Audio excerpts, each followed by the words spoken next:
fix drinks and bartend for a little while, and he's all in on country music. That's Riley Green this week on Country Countdown USA. Wednesday at 1 p.m. on WCSL 92.9 FM, 1590 AM, and KTCBroadcasting.com.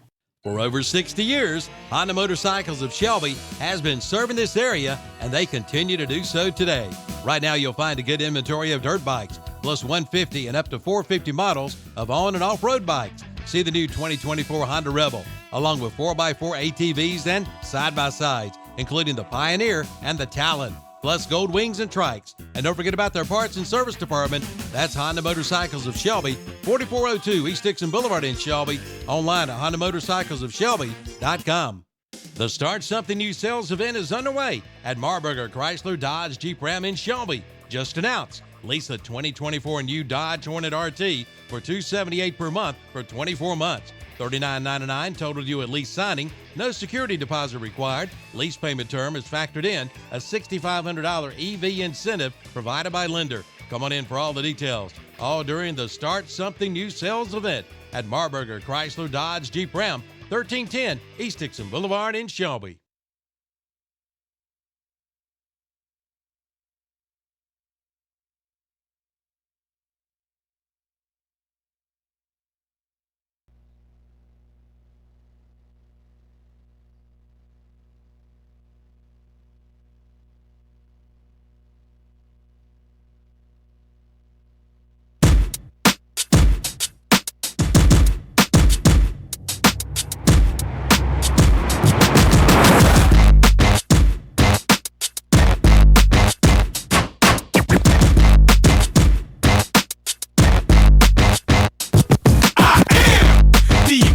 Man, I only do things incredible can, cause I am seed of a chosen breed. You don't see too many like me, cause I am one of the reasons you do what you do when you wanna be me instead of you, cause I am still on beat, showing love to the streets. Come on, you know me, cause that's who I am.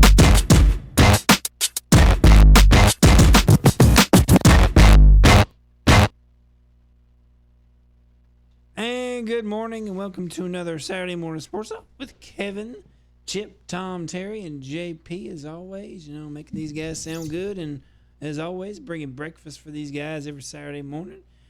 And we're sponsored by McDonald's in Cherryville, and I'm curious, what did y'all guys get this morning for breakfast? Morning, JP. Morning. I got an egg and cheese biscuit and a strawberry smoothie. My sausage and egg biscuit. Tradition unlike any other. Terry's mouthful. Tom, what you got? I got a sausage, egg, and cheese McMuffin with a hash brown, and it's fantastic. Bacon, egg, and cheese McMuffin, hash brown, and a coffee. Terry, he didn't want to help you out at all, did he? That's Tom. Choking down a biscuit. He's just grinning. Tom. He's just grinning at you. Yeah, it's Tom. What about you, JP?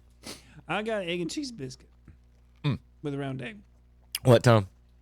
Just sometimes, how you just like to watch some people struggle. It's kind of funny. It's kind of like when you call on a kid in class, he doesn't know the answer, and he's trying to figure out the answer. You just look at him and smile. It's kind of enjoyable sometimes. Tom, I always got an answer. Sounds pretty. Not when your mouth's full. Sounds pretty evil from the 2022 Teacher of the Year, don't it, Terry? Right? That's kind of cool and unusual torture there. That's probably what he does, and he hunts that person. We're gonna have to rescind that award. Rescind it. Rescind the award. Who were the generals in Pickett's charge? Yeah, who are they? Young man, come on. Haven't read your chapter, have you? Tom,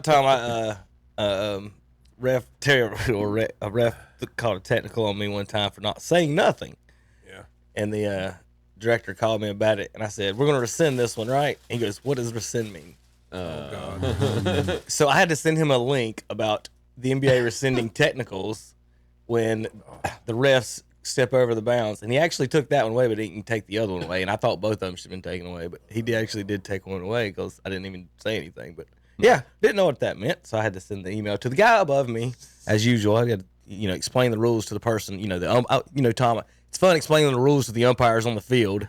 They get mad at you, tell you you're wrong, and try to explain it to them nicely. But look, guys, you're wrong on this one. We can either talk about it, you can call the director over, or you can be right. And they get mad at you, yell at you till you get dug out. Then they call the director over after the game, have a big talk, and then you get apologies from everybody the next game. Oh, that's how it worked. Believe me. Somebody was right. I'm going to the. I just didn't yell at him, Terry. I got thrown out for being right too many times. I'm going to. He said, "I'm just tired of you. I'm just tired of you." I said, "I haven't done anything. I'm not arguing. I ain't yelled at you." He said, "But you've been on me all night." I said, "Well, you've missed everything all night, but I'm just telling you what you got, and I've been right all night. Get out of here. I'm tired of it." Okay. We need to invite Kevin to our umpire clinic today. Exactly. No, I've been to plenty of those. Everyone thinks that they've never missed a call. That's what you just sit. You sit in a room, eating the snacks, fart on each other, and then tell each other we've never missed a call. Never like that. It's like we've been caught in bad situations, maybe at times, but I go to the bathroom for that, Kevin. I know you do. Yeah. There's others that don't. Right? Others don't return the courtesy. I don't think so. I mean, it's just I don't know, Terry. Have you ever admitted you missed it? I've admitted I missed it plenty of times. I have admitted to coaches that I was in a wrong position. Yeah, it's like, and that falls back on me, But I mean, especially when all of a sudden there's something happened, and all of a sudden you're going, "Oh my goodness gracious, what are you doing?" But here it is. If Johnny messes up, we just say, "Come on, Johnny, that's all right. You got it next time." Yeah. If the coach messes up, it's like, "It's okay, coach, man. You shouldn't have sent that guy to third. Yeah. It's okay. You messed up."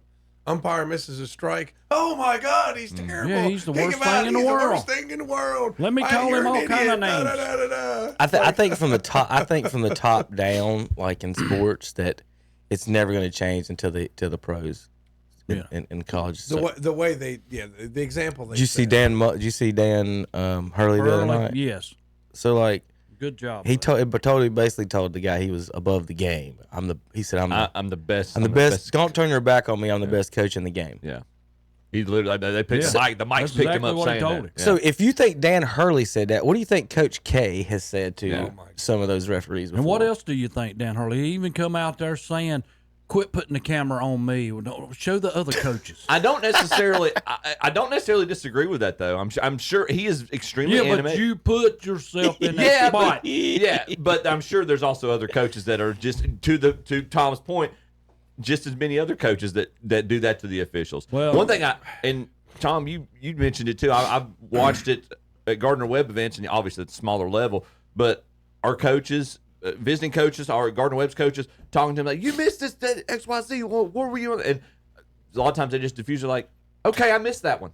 I mean, they just keep going down the court. I mean, they're just like, "Okay." Who's y'all's coach at Gardner Webb? Chester, right? For baseball? Baseball. Yeah, Jim Chester. He's like, he wanted a balk in a fall game. He's like, he wants a balk in a fall game. Yeah. So he's over here at third base.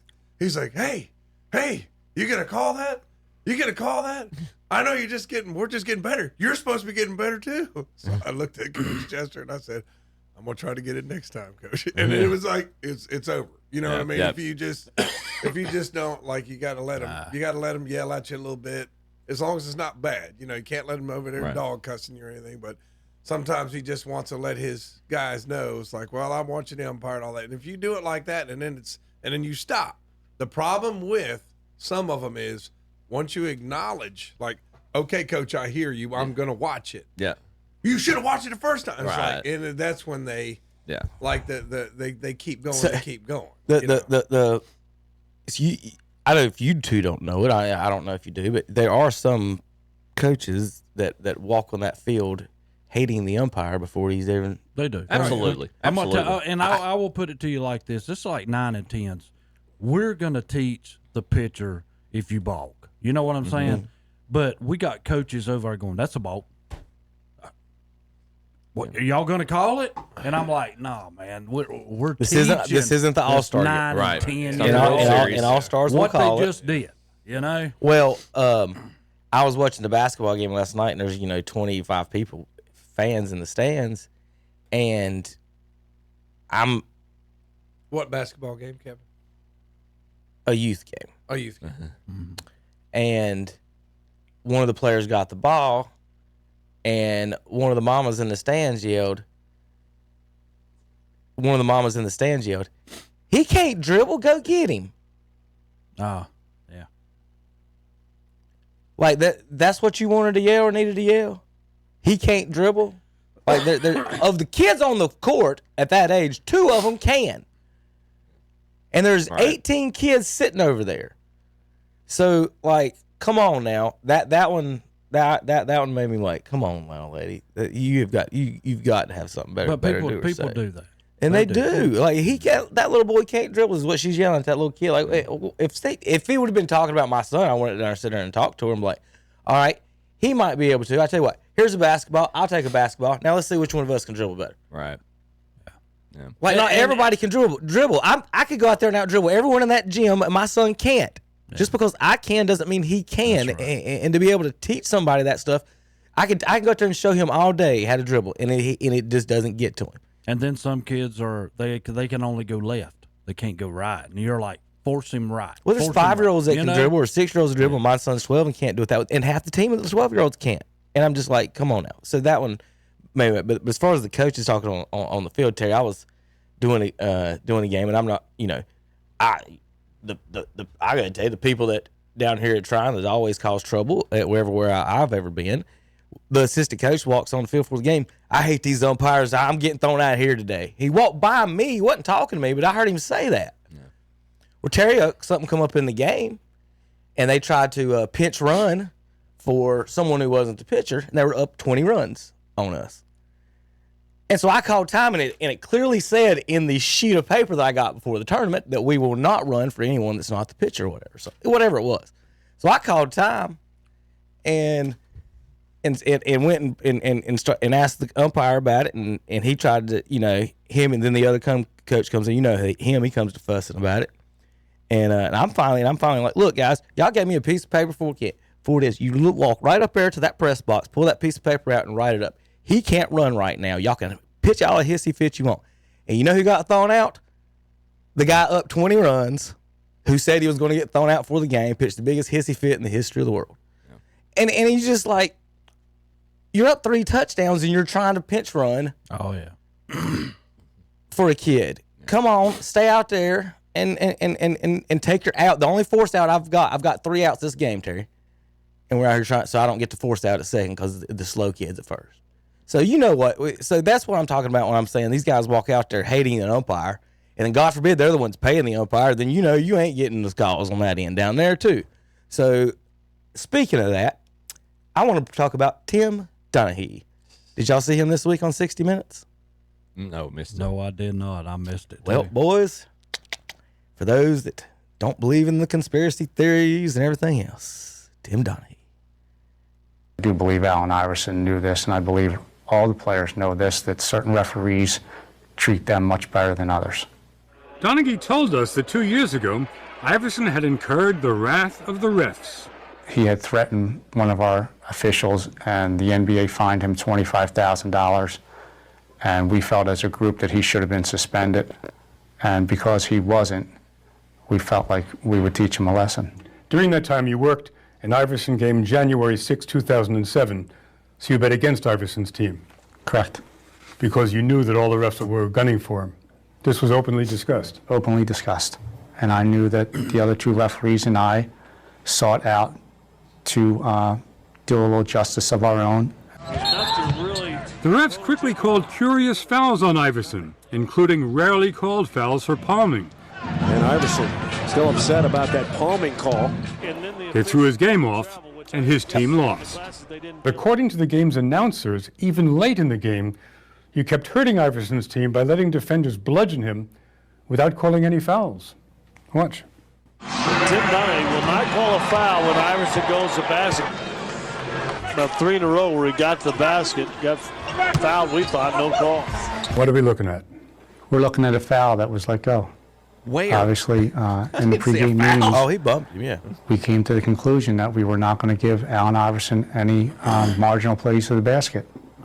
And that absolutely should have been called a foul that I and the other referees passed on.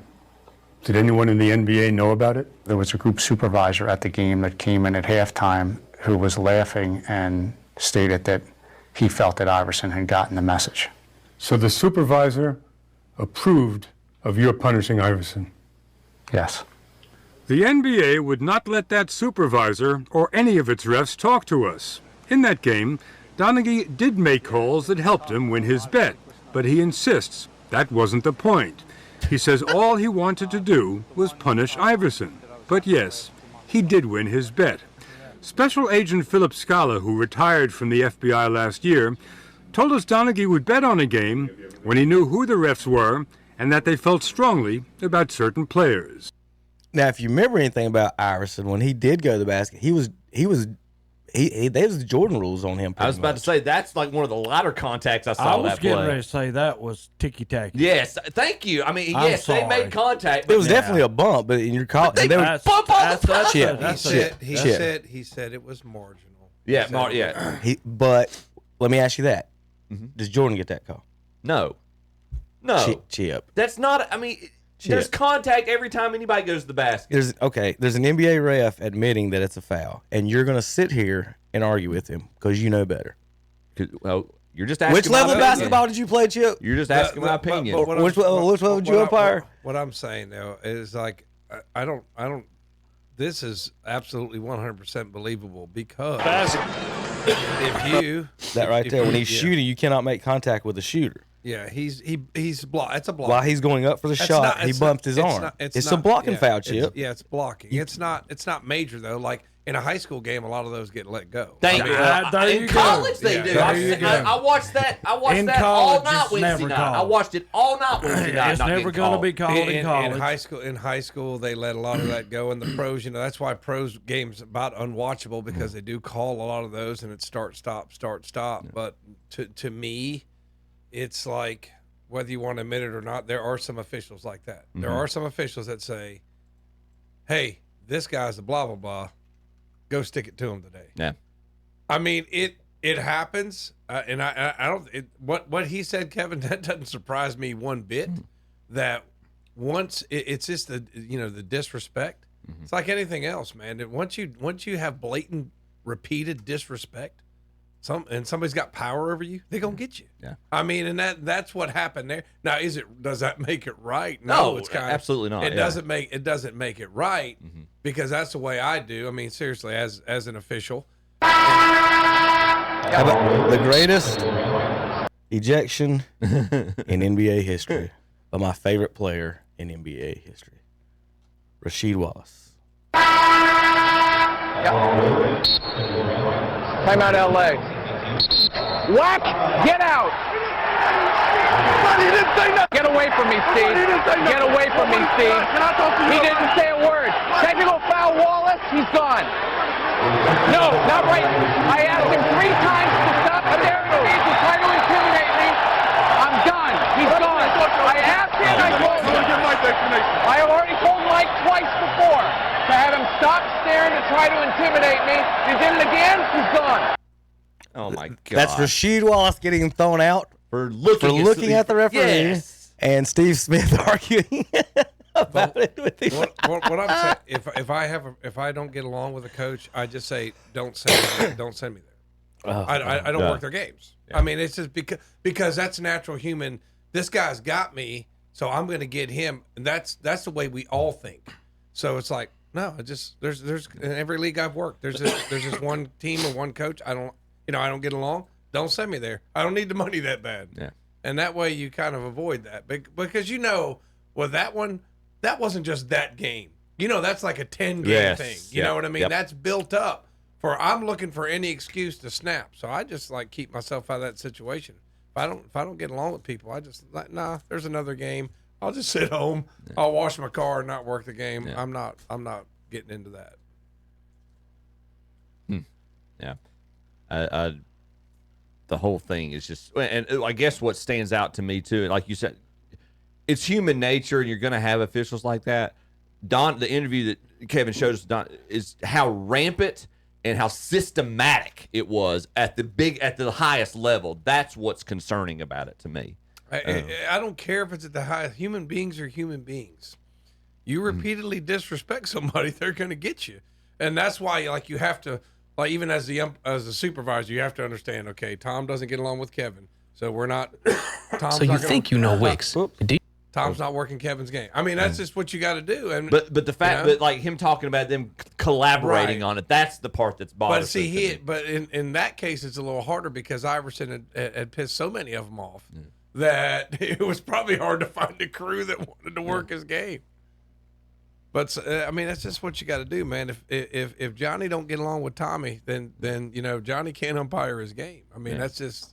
Terry, I was thinking about how we had talked about this last week about the spacing, and I'm just watching the Iverson highlights. How there was always a center, somebody still in the lane attacking him after his guy went by, and how many points he would get today. And like we talked, Michael getting 40, Iverson's getting 40 today's game, and it's not even a chance of them keeping him from not getting 40. Yeah. Like, people are gonna have to start remembering him a little bit better for how really good he was, whatever you thought about him. But my goodness, like. Being able to not be able to hand check him and have the centers in the lane clogging the paint when he attacked, like I don't see how they'd ever stop that at all. But anyway, that's I wanted to saw the Donahue thing this week and him talking about that, and I wanted to bring that up a little bit before we got going on all of our stuff. We got a big weekend showed ahead of us, guys. We've got college football to talk about. We've got national champions and other awards to give away. And we've got NFL playoffs. Let's see, baseball, the imperialism map. Oh, Baseball Hall of Fame. That's what it was. We got to talk about a lot about. Only 3 got in. Yes. Yeah, that's what I saw. That only 3. Yeah, we'll talk about a bunch of that. All right.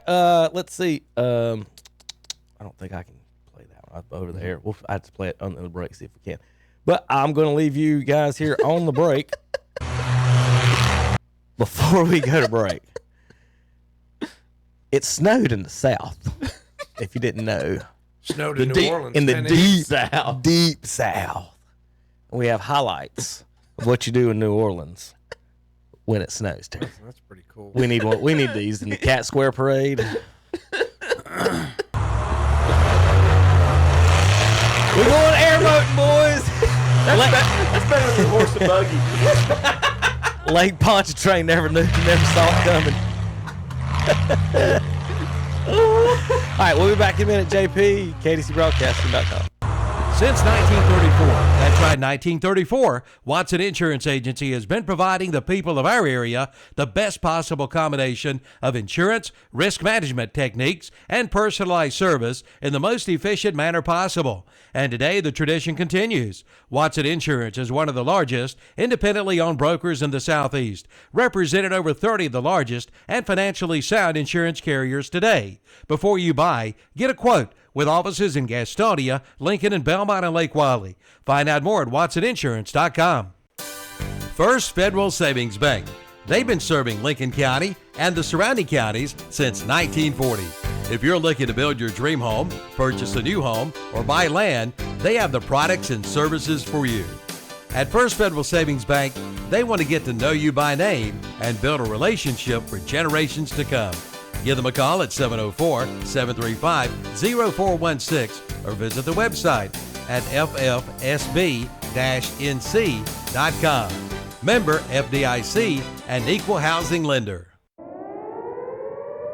Hi folks, this is Buddy Cheney, owner of ProMotion Motor Company. 2025, it's a new year and a new you. And ProMotion Motor Company would like to help you start your new year out with a quality pre-owned vehicle. Sports cars, SUVs, vans, Jeep Wranglers, and pickup trucks. We keep over 80 vehicles in our inventory at all times. ProMotion Motor Company has been serving Lincoln County and surrounding counties for 25 years. First-time buyers, good credit, bad credit, no credit, and on-lot financing are available. We will get you financed, so give us a try. So come on down to ProMotion Motor Company, located at 2527 East Main Street, Lincoln, or call us at 704-735-0303 or apply online at www.promotionmotors.com. I like to move it, move it. I like to move it, move it.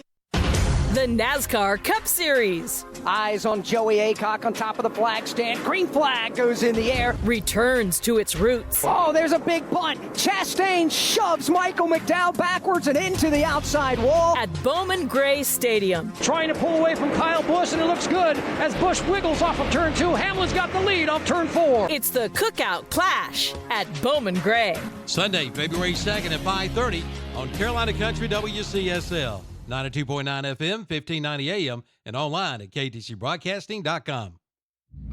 Why choose Kubota for your new compact tractor? All the options in the market can make the choice difficult, but don't lock yourself in before you've seen what Kubota can offer. We've been selling reliable tractors in the U.S. for over 50 years. Your Kubota dealer can help you select the right tractor at a price you can afford and then support your purchase after the sale. Stop by your dealer today for a tractor you can count on for years to come. Your Kubota dealer in this area is Parker Farm Service, 126 Bessie Drive, Kings Mountain. The Start Something New sales event is underway at Abernethy, Chrysler, Dodge, Jeep, Ram in Lincolnton. Just announced, lease a 2024 new Dodge Hornet RT for $278 per month for 24 months. No security deposit required. $39.99 total due at lease signing. Lease payment term has factored in a $6,500 EV incentive provided by the lender. Come in for all the details. All during the Start Something New sales event at Abernethy, Chrysler, Dodge, Jeep, Ram, 1442 East Main Street, Lincolnton. And we're back on Saturday Morning Sports Talk with Kevin and the gang. They're talking about some other type Let's talk about sport. sports. Hit the computer button there, Chip. Yep. It's time for college football.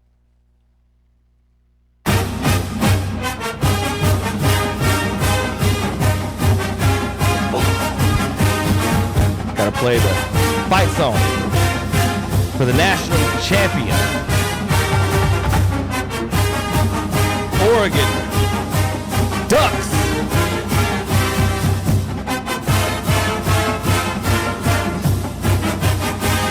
Go Ducks! I'm gonna sing it. Let's go. Armayo. Go Ducks, go!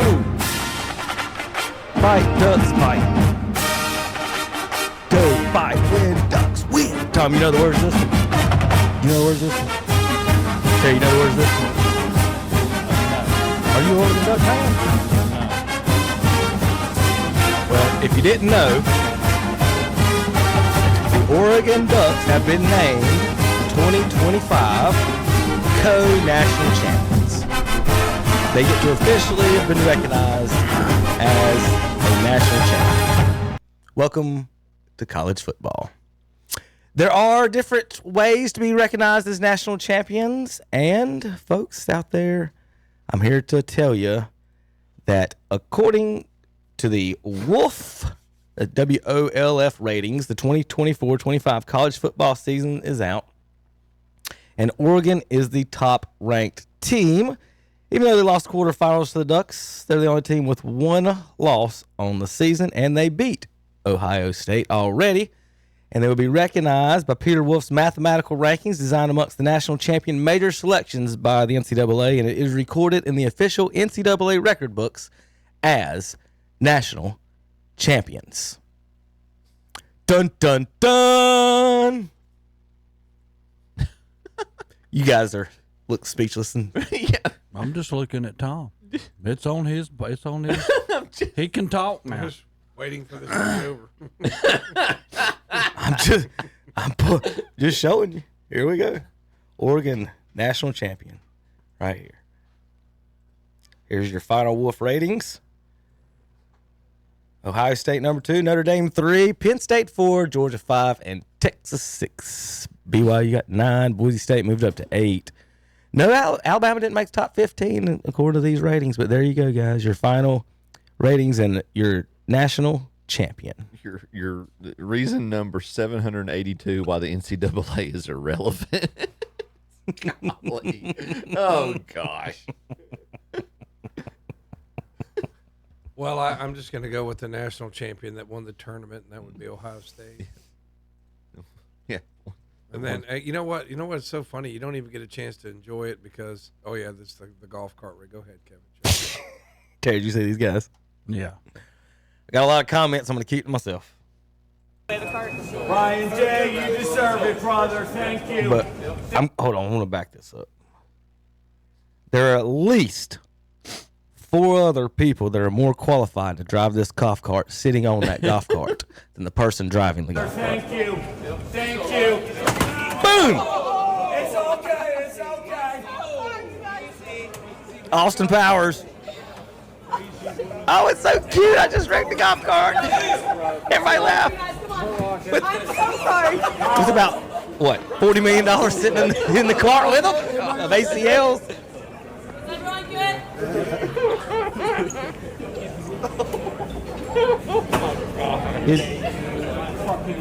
Good job, Beyonce. So there you go, Tom. You lost a lot of money on those ACLs on that one.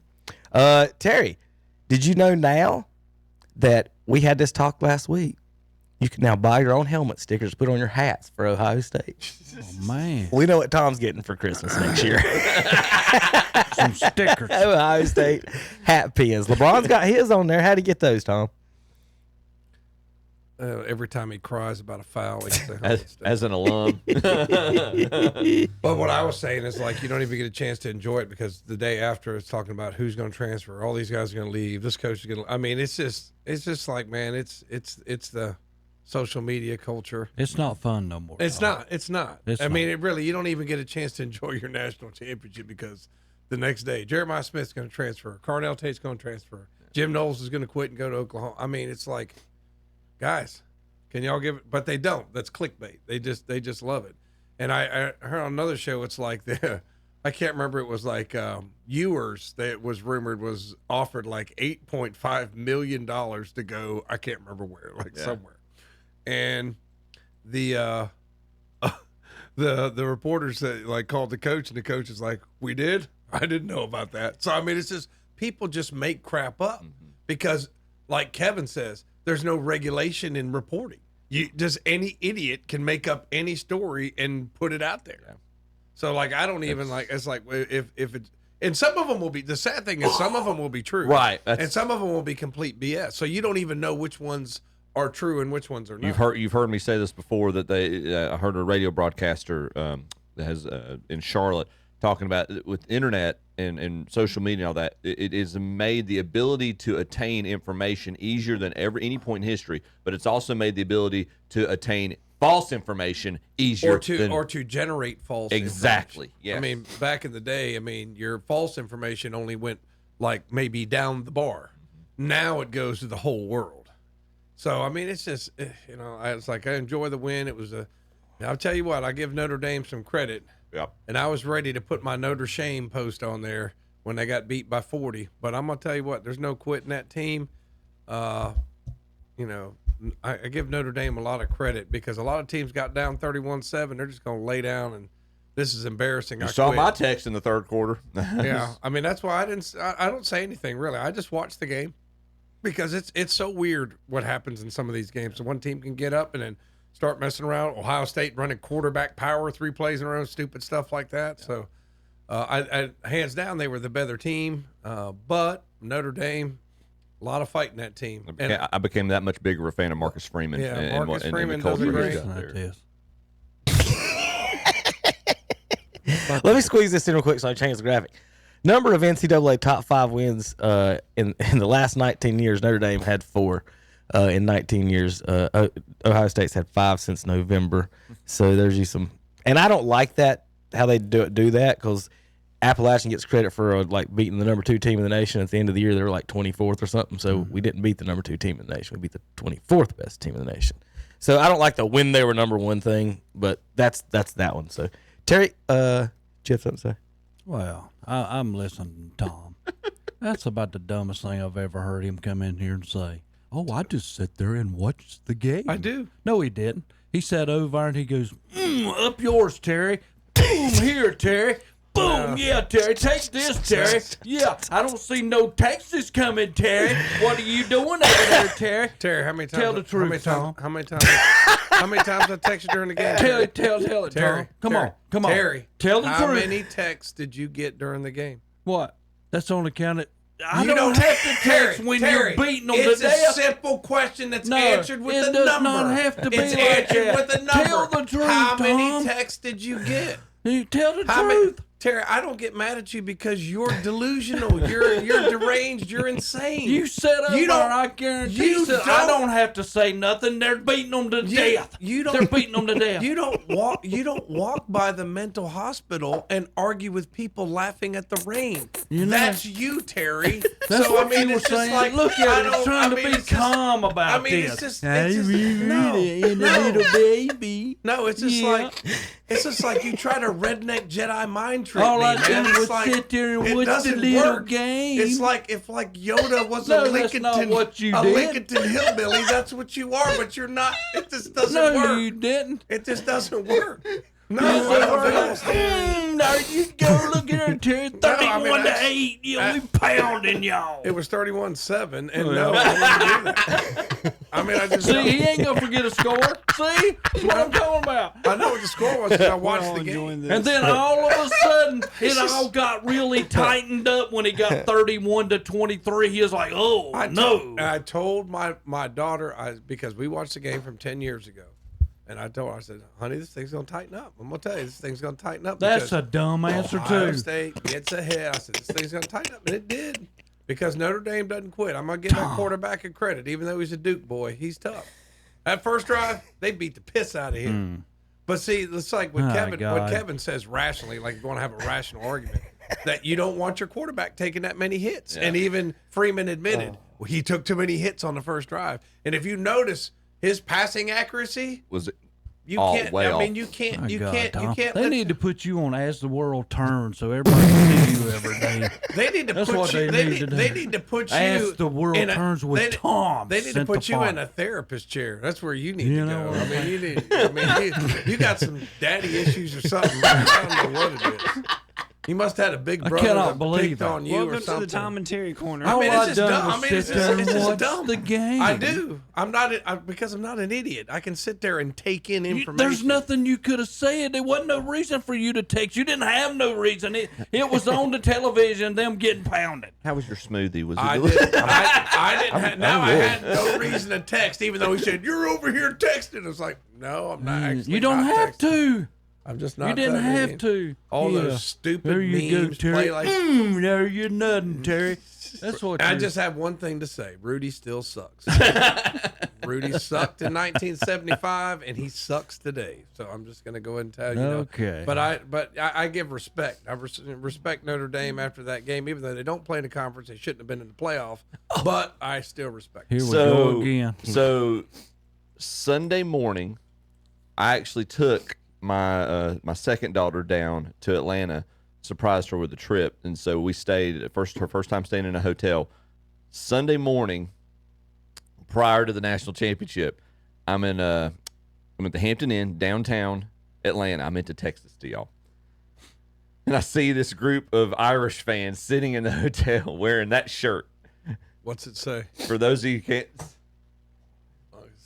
Oh, Put yeah, it up to yeah, the camera. For those of you who can't see, the shirt Well, says... the radio people can't see. Sorry, the radio people that can't see. Sorry, what did I say? But it says Catholics versus conferences. And I meant to text that to y'all. I was like, oh, Tom's going to love that. First time in 82 years, back-to-back national Big Ten champions. Yeah, well, it's evened out. The SEC Not hypothetically. can't. And now that the other conferences can pay players, the SEC is not going to dominate anymore. That's Shane Gillis's argument. Think of it on the bright side, Tom. And Kevin put their academic standards on there too. I mean, it's just like, well, when you didn't have the highest academic standards and you can pay players, well, you're gonna have better football. But Lou Holtz was right, wasn't he? About what? Ron Day gets to keep his job since y'all won the national. Ryan Day was going to keep his job anyway. You know. I mean, unless Ryan Day didn't want to. If I was Ryan Day, I would have mic dropped Ohio State. I would have. I mean, I would have said, "There's your national championship, babies," and I would have threw the microphone and. Notre Dame lost before the game started. The Irish hat comes up to the other guy's shoulder blades. When they sent the drummers out, you should put all your money on Ohio State. All your money. Well, I tell you what, it was a great season, but both these teams came back from when people left them for dead. When Notre Dame got beat at home by Northern Illinois, I left them for dead. Yeah. I said, they're going to fire the coach. They're done. And they what they do, win 10 in a row or 12 in a row or something like that. And Ohio State after Michigan, Like, these guys can't block. They can't run the ball. Anybody who's got any defensive tackles is just going to smash them. And then they found adjustments and made a run and won it. So, No, I will give y'all credit, Tom. Y'all were the best team athlete-wise from top to bottom, and you proved it on the field every game. Yeah. Because really, nobody really played with y'all. in the tournament. Yeah. In the tournament. Nobody really played with y'all. In that Michigan game. But I tell you what. It's Because I know how it is when you get up 31-7. You get lazy. Yeah, you get lazy. So we've had 7 for all the whining and complaining and fussing. Remember this next year when they do this, about when we argue about who should be in the championship. 7 straight national championships decided by double-digit points. So when you go to bet, it's going to be a blowout. It's going to be a blowout. Yeah. 7 straight. I remember that Alabama team that beat Ohio. Nobody was beating that Alabama team. I mean, But now I will say this has to be better than when Georgia played TCU. 65-7, wasn't it? Yeah. I mean, wait a minute. Don't forget TCU beat Michigan that year to get there. I know, but still. They didn't get voted there. They beat Michigan. But maybe Georgia was really good, Terry. And maybe so. We Maybe they were that good. We talked about it last week, but neither one of these two teams, if it's not a 12-team playoff, neither one of these two teams make it. I'm gonna tell you, Jim Harbaugh's a lot better coach with Connor Stallion standing next to him, isn't he? Man, Find another jersey. Yeah, I got this. My mother got me this one years ago. I hear you. Ain't This nothing is wrong when. with that. Yeah, how old this jersey is? This is a Beanie Wells jersey. I mean, this thing's like 20 years old. But I broke it out for you, Terry. I just wore this one. I'm proud of you, Tom. I really was. Terry wore your school But I school did. colors too today. But now listen to me. I did before the game ever started. I did send Tom a text. Yeah. He said, "Good luck." Yeah, good luck tonight, Tom. He did say, "Good luck tonight, Tom." That was sweet. I didn't text back. So I'm not talking to this man tonight. I'm not talking to anybody. I'm not entertaining this. And then even when Chip texted, "It's over," I was like, "Chip, don't do that again. Nothing's over till it's over." Nothing. How do most coaches feel about losing players to the portal? How do most coaches feel? A lot of them do not like it, man. Right. I mean, really, because until they get their incoming class. Well, wait a minute. No. I don't need an explanation. Hold on. I ain't explaining nothing. I'm just saying when they went to college basketball, they explained how many guys have been at their school for 4 years, and it was almost nothing. Mm-hmm. I mean, we have kids now, and Tom, here's where a lot of things come in, and Kevin and Chip, everybody. How are you getting education? When I go to 4 different schools in 4 years because I was unhappy with my playing time. And well, they're not, Terry, and it's not your business. Well, you're right. It's not my business. If they don't want to, and that's what they want to do. I'm not telling you to not feel a certain way. I'm just saying, like, they don't care about how you feel about it. I can't And remember. they don't. They do not. So care. this is what I wanted to read. This was what I was getting to was. I'm just going to read the quote. After you win something like this, talking about a national championship, there's this opportunity like this. There's opportunity, and we're going to fight like heck to keep these guys the best we can. But when opportunity knocks and they have opportunities, they deserve to do what's best for their families. That was said about the assistant coaches. Ryan Day, quote about his assistant coaches, Tom. Well, so somebody should know that his assistants are going to get jobs. Well, but I'm saying is that would he ever say that about his players? What's the difference? That's my point, is that he would never say that about his players. But he has no problem saying it's okay for his assistants to chase money and do what's best for them. Yep. Now, the players moving every year, sign them to 2 or 3 year deals and then stop complaining about it, coaches. One team did sign a kid to a 2-year deal. He asked to leave. There's a lawsuit now about that right now, and I think he wanted to win his NIL money from them. So they've got to sign the contracts. That's flat out. Don't. And I guess is what this has come to now. Yeah, it's going to be free agency, and it's going to be Well, how do you stop a human being from making it? Like you look at it as, hey, I don't want these guys moving because I don't know why you care about the kids that much, about where they move. But my thing what is, about like, that young man who's out here and say it's Chip, and Chip, I'm coming to your house all the time to try to get you to come to whatever college. Yeah. And I continue to do that. But nobody else is looking at you. Nobody cares who you are. Mm-hmm. But all of a sudden you come, you showcase yourself, and then all of a sudden you look at me and say, adios, buddy. I'm out of here. I'm going over here to make myself better. And we're sitting here like, we was the only person who even gave you a chance to prove who you were. I mean, thanks for the opportunity. Yeah, Terry, I could give you a real life experience of that, actually.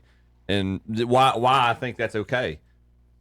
This time a year ago, or a little over a year ago last year, I was laid off from my job, and I had someone extremely generous offer me a professional opportunity that keep a roof over my head and my family's head and keep put food on the table. And I took that.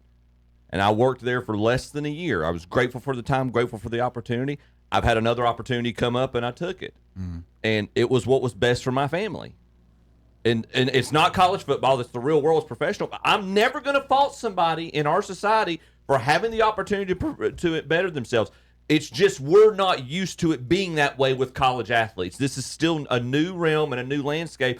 But doggone it, if the coaches, from the head coaches down to the tight ends coach, have the opportunity to improve themselves and go for promotions with better opportunity for security for their family, I'm never going to fault a player for having that same opportunity. Did you go to this person, though, that gave you that opportunity and said, look, I've got this that's here in front of me. What should I do? I'd rather stay here because y'all gave me the opportunity. Will y'all give me more money? Or did you just opt out and say, no, I'm not talking to you? It wasn't about money. Not everything's about money, but but a lot of things are. Yeah. I will say this, though, like, if I'm playing at North Carolina and LSU offers me $10 million and I'm getting $4 million, and I go to North Carolina, I'm like, you got 10? Mm-hmm. And if they say no, then I'm going to LSU. But like, well, what I'm saying is that's the NCAA's to figure out whatever rules they can figure out whatever rules they want for it. As far as the 1 year thing, however they want to make them do 2 year deals, whatever. Yeah. I think you can sign whatever deals you want. Right, 1 year, exactly. 2 year. I don't think there should be a limit. You have to sign 2 years. But I think you should be able to sign like Carson Beck or whoever, just 3-4 year deals to make sure that they are there. Yeah.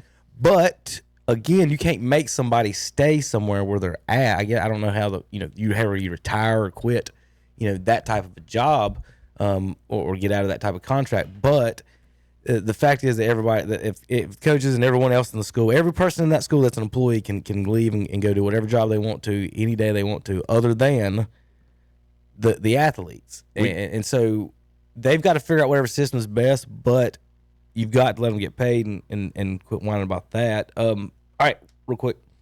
Terry, was Ohio State's national championship fraudulent? I have proof. Venn diagram style. You guys are teachers. You like Venn diagrams. All right, Tom. Here we go. So, look at some of the past national champions. We'll go 2015. 2014 is the latest we went to. Let's see. How many lost to a rival? 2 of them, Alabama and Ohio State. How many of them did not win the conference championship? Georgia and Ohio State. How many of them lost to an unranked opponent? Clemson in 2014, Ohio State. But the only one that's done all 3 is the 2024 Ohio State Buckeyes. And they lost to a team who lost to Northern Illinois, too. They didn't even put that on the Venn diagram. That was Notre Dame. Or you beat a team that lost to Illinois and act like you count it. And you put a trophy up, Terry. Wait a minute. Who all else beat Northern Illinois that gets to put a trophy up? I got to see that. The Northern Illinois schedule. Yeah. You're already talking about your wide receivers getting offered money to leave, Tom. Tate's I think they want him to come. No, Jeremiah. And not only him, but Tate was offered money too to go somewhere else. If they choose to go, they choose to go. I mean, what am I going to do about it? That's what I know. What am I supposed to do? NC State. Old NC State. State beat Northern Illinois. Yeah. Well, you got to claim the national championship. Y'all beat it.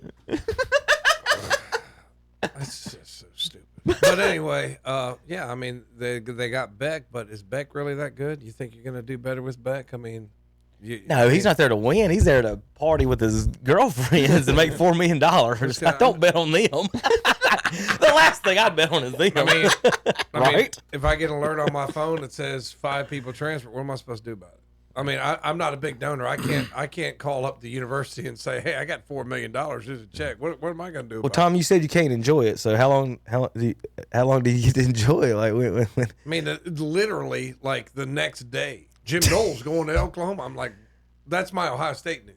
Yeah. You know what? I think I'm going to take those alerts off my phone. Yeah, that's what I'm saying. It's not a bad idea. I mean, like, just take it off my phone. I mean, mean, at least for a week or so. You know, give yourself a time to give yourself a week. I mean, to it's just like if Brian Kelly can leave like a thief in the night, and Lincoln Riley can leave like a thief in the night, how can I blame a Jeremiah Smith for saying? Exactly. I mean, I can't. I you know, like my brother, I love him to death, but he's like, well, you don't want to be here. Get out. It's like they don't see it that way. Yeah. See, like when you're born and raised on Ohio State, you have a different connection. You wouldn't think there's anything better. How could you? How could you do anything better? How could you dare leave Ohio State? But they don't view it the same way. Right. Like a Jack Sawyer does, because I think he's from the Columbus area. Right. So I mean, it's different. When you're born and bred, and that's what you grow up with. For a lot of these players, it's transactional. Right. For a lot of these players, it's like, hey, how can I get to the NFL? Brian Hartline can help me get to the NFL. That's why they're not at Ohio State because they were born and raised in Ohio. Bill Belichick can help me get. And as soon as they're born, you get an Ohio State jersey. I mean, it's not, it's not like that. Oh, jeez. I like it. So the risk matters. I'm going to sit here and not say anything, see how long it'll take for y'all. Y'all just quit talking sometimes when I'm just working. I'm looking at the vacated one. I'm looking at the vacated one up in the in Minnesota. That's Marshall. Yeah. Why are they saying it's vacated? You know anything about that, Terry? No. Why did Marshall vacate their wins? They vacated. They own half or about a quarter of North Carolina. Yeah. Some Virginia and West Virginia as well. So for folks on radio, we're talking about the college imperialism map. That means you get to take over the lands and closest counties that you beat a team in, and you acquire land through the year. So if you lose your land, like NC State or let's say for example loses the land around them in the first week, they can't get it back. You got to beat other people to get it back. So anyway, just looking at the map, Ohio State's got a lot of it. LSU does too. Michigan a little bit. Illinois got quite a good Illinois had a good year. They had a really good year. Ohio State claims Ireland and Ohio and Alaska. No word yet on who claimed Greenland yet. So we're still waiting on that one. Well, you know what the thing about Greenland is, the old Northwest Ordinance of 1787, I believe, said you had to have 60,000 people to apply for statehood, and they only have 56,000. Mm-hmm. So I don't know if they still use that because. Well, we had how many people came into the country in the last 4 years? We all we knew to do is send 4,000 over on a bus, and now they're a state. So yeah, that's right. Yeah. Well, not a bus. You would have to do that. Not first. a bus. Yeah. There's no bus going to Greenland. Yeah. Now, if we would have said that, let me know. If we would have said that, he would have hammered us. No buses going to Greenland. Hey, we can build a road there. We can do it. George, all right, how about basketball, a little college? Anything else on college football? Well, I did want to say one thing before we moved on. And, Chip, I'm glad you brought that up, I just wonder if Ohio State could have beat North Carolina State this year. It'd been close, according to the math. It's a great big question mark now. According to the math. It's a great big question How bad now. did Tennessee beat them? What's How that? bad did Tennessee beat NC State? Well, we beat Northern Illinois. And then Ohio State beat Tennessee 42-17, but he's over here running his mouth that after they got beat like 45 to 10 by. It might have been worse than Yeah, that. I mean it was pretty bad. Let's see, Tennessee. I'm just telling you, It was pretty bad. Any team with good defensive tackles was going to give Ohio State a hard time. I mean, Nebraska was only a one-score game, I believe, with Ohio State. They had a good defensive tackle. I'm telling you, man. But anyway, that was their weakness. Tennessee beat NC State 51-10. Yeah, 51-10. So I think we're done with this conversation. I think that kind of settles it. Ohio State won when they were supposed to win. That's Well, it's a small question mark, Tom. I wonder about it. they Marshall. I don't know about vacating wins, but they did withdraw because they had a lot of transfers and coaching changes before their bowl that they were supposed to play in the Independence Bowl against Army. They withdrew from playing in that bowl. They were fined $100,000 for withdrawing from the bowl. So they had a bunch of players transfer? Once their coaching staff changed, yeah, they had a number of players already announced they were transferring. So they almost, I'm sure they could, I think they could field a roster, but it wouldn't have been, they would not have fully dressed out what they were obviously close to what they had. They pulled a Michigan 2020. It's like, oh, we don't have enough guys to play Ohio State. We're folding. Yeah. All right. Since 2014, Chip got. Sorry. You cheat so much. I swear. It's just habit, man. It's that screen's right there in front of me. I'm turning. I'm not looking. I'm going to have to put the screen right here and rearrange this. Yeah. All right. Since 2014, the college football playoff era, which, by this metric of championships, another Venn diagram for Tom, because I know he loves Venn diagrams. Only one school, let's see, 5 schools have made the Final Four and a college football playoff. Okay.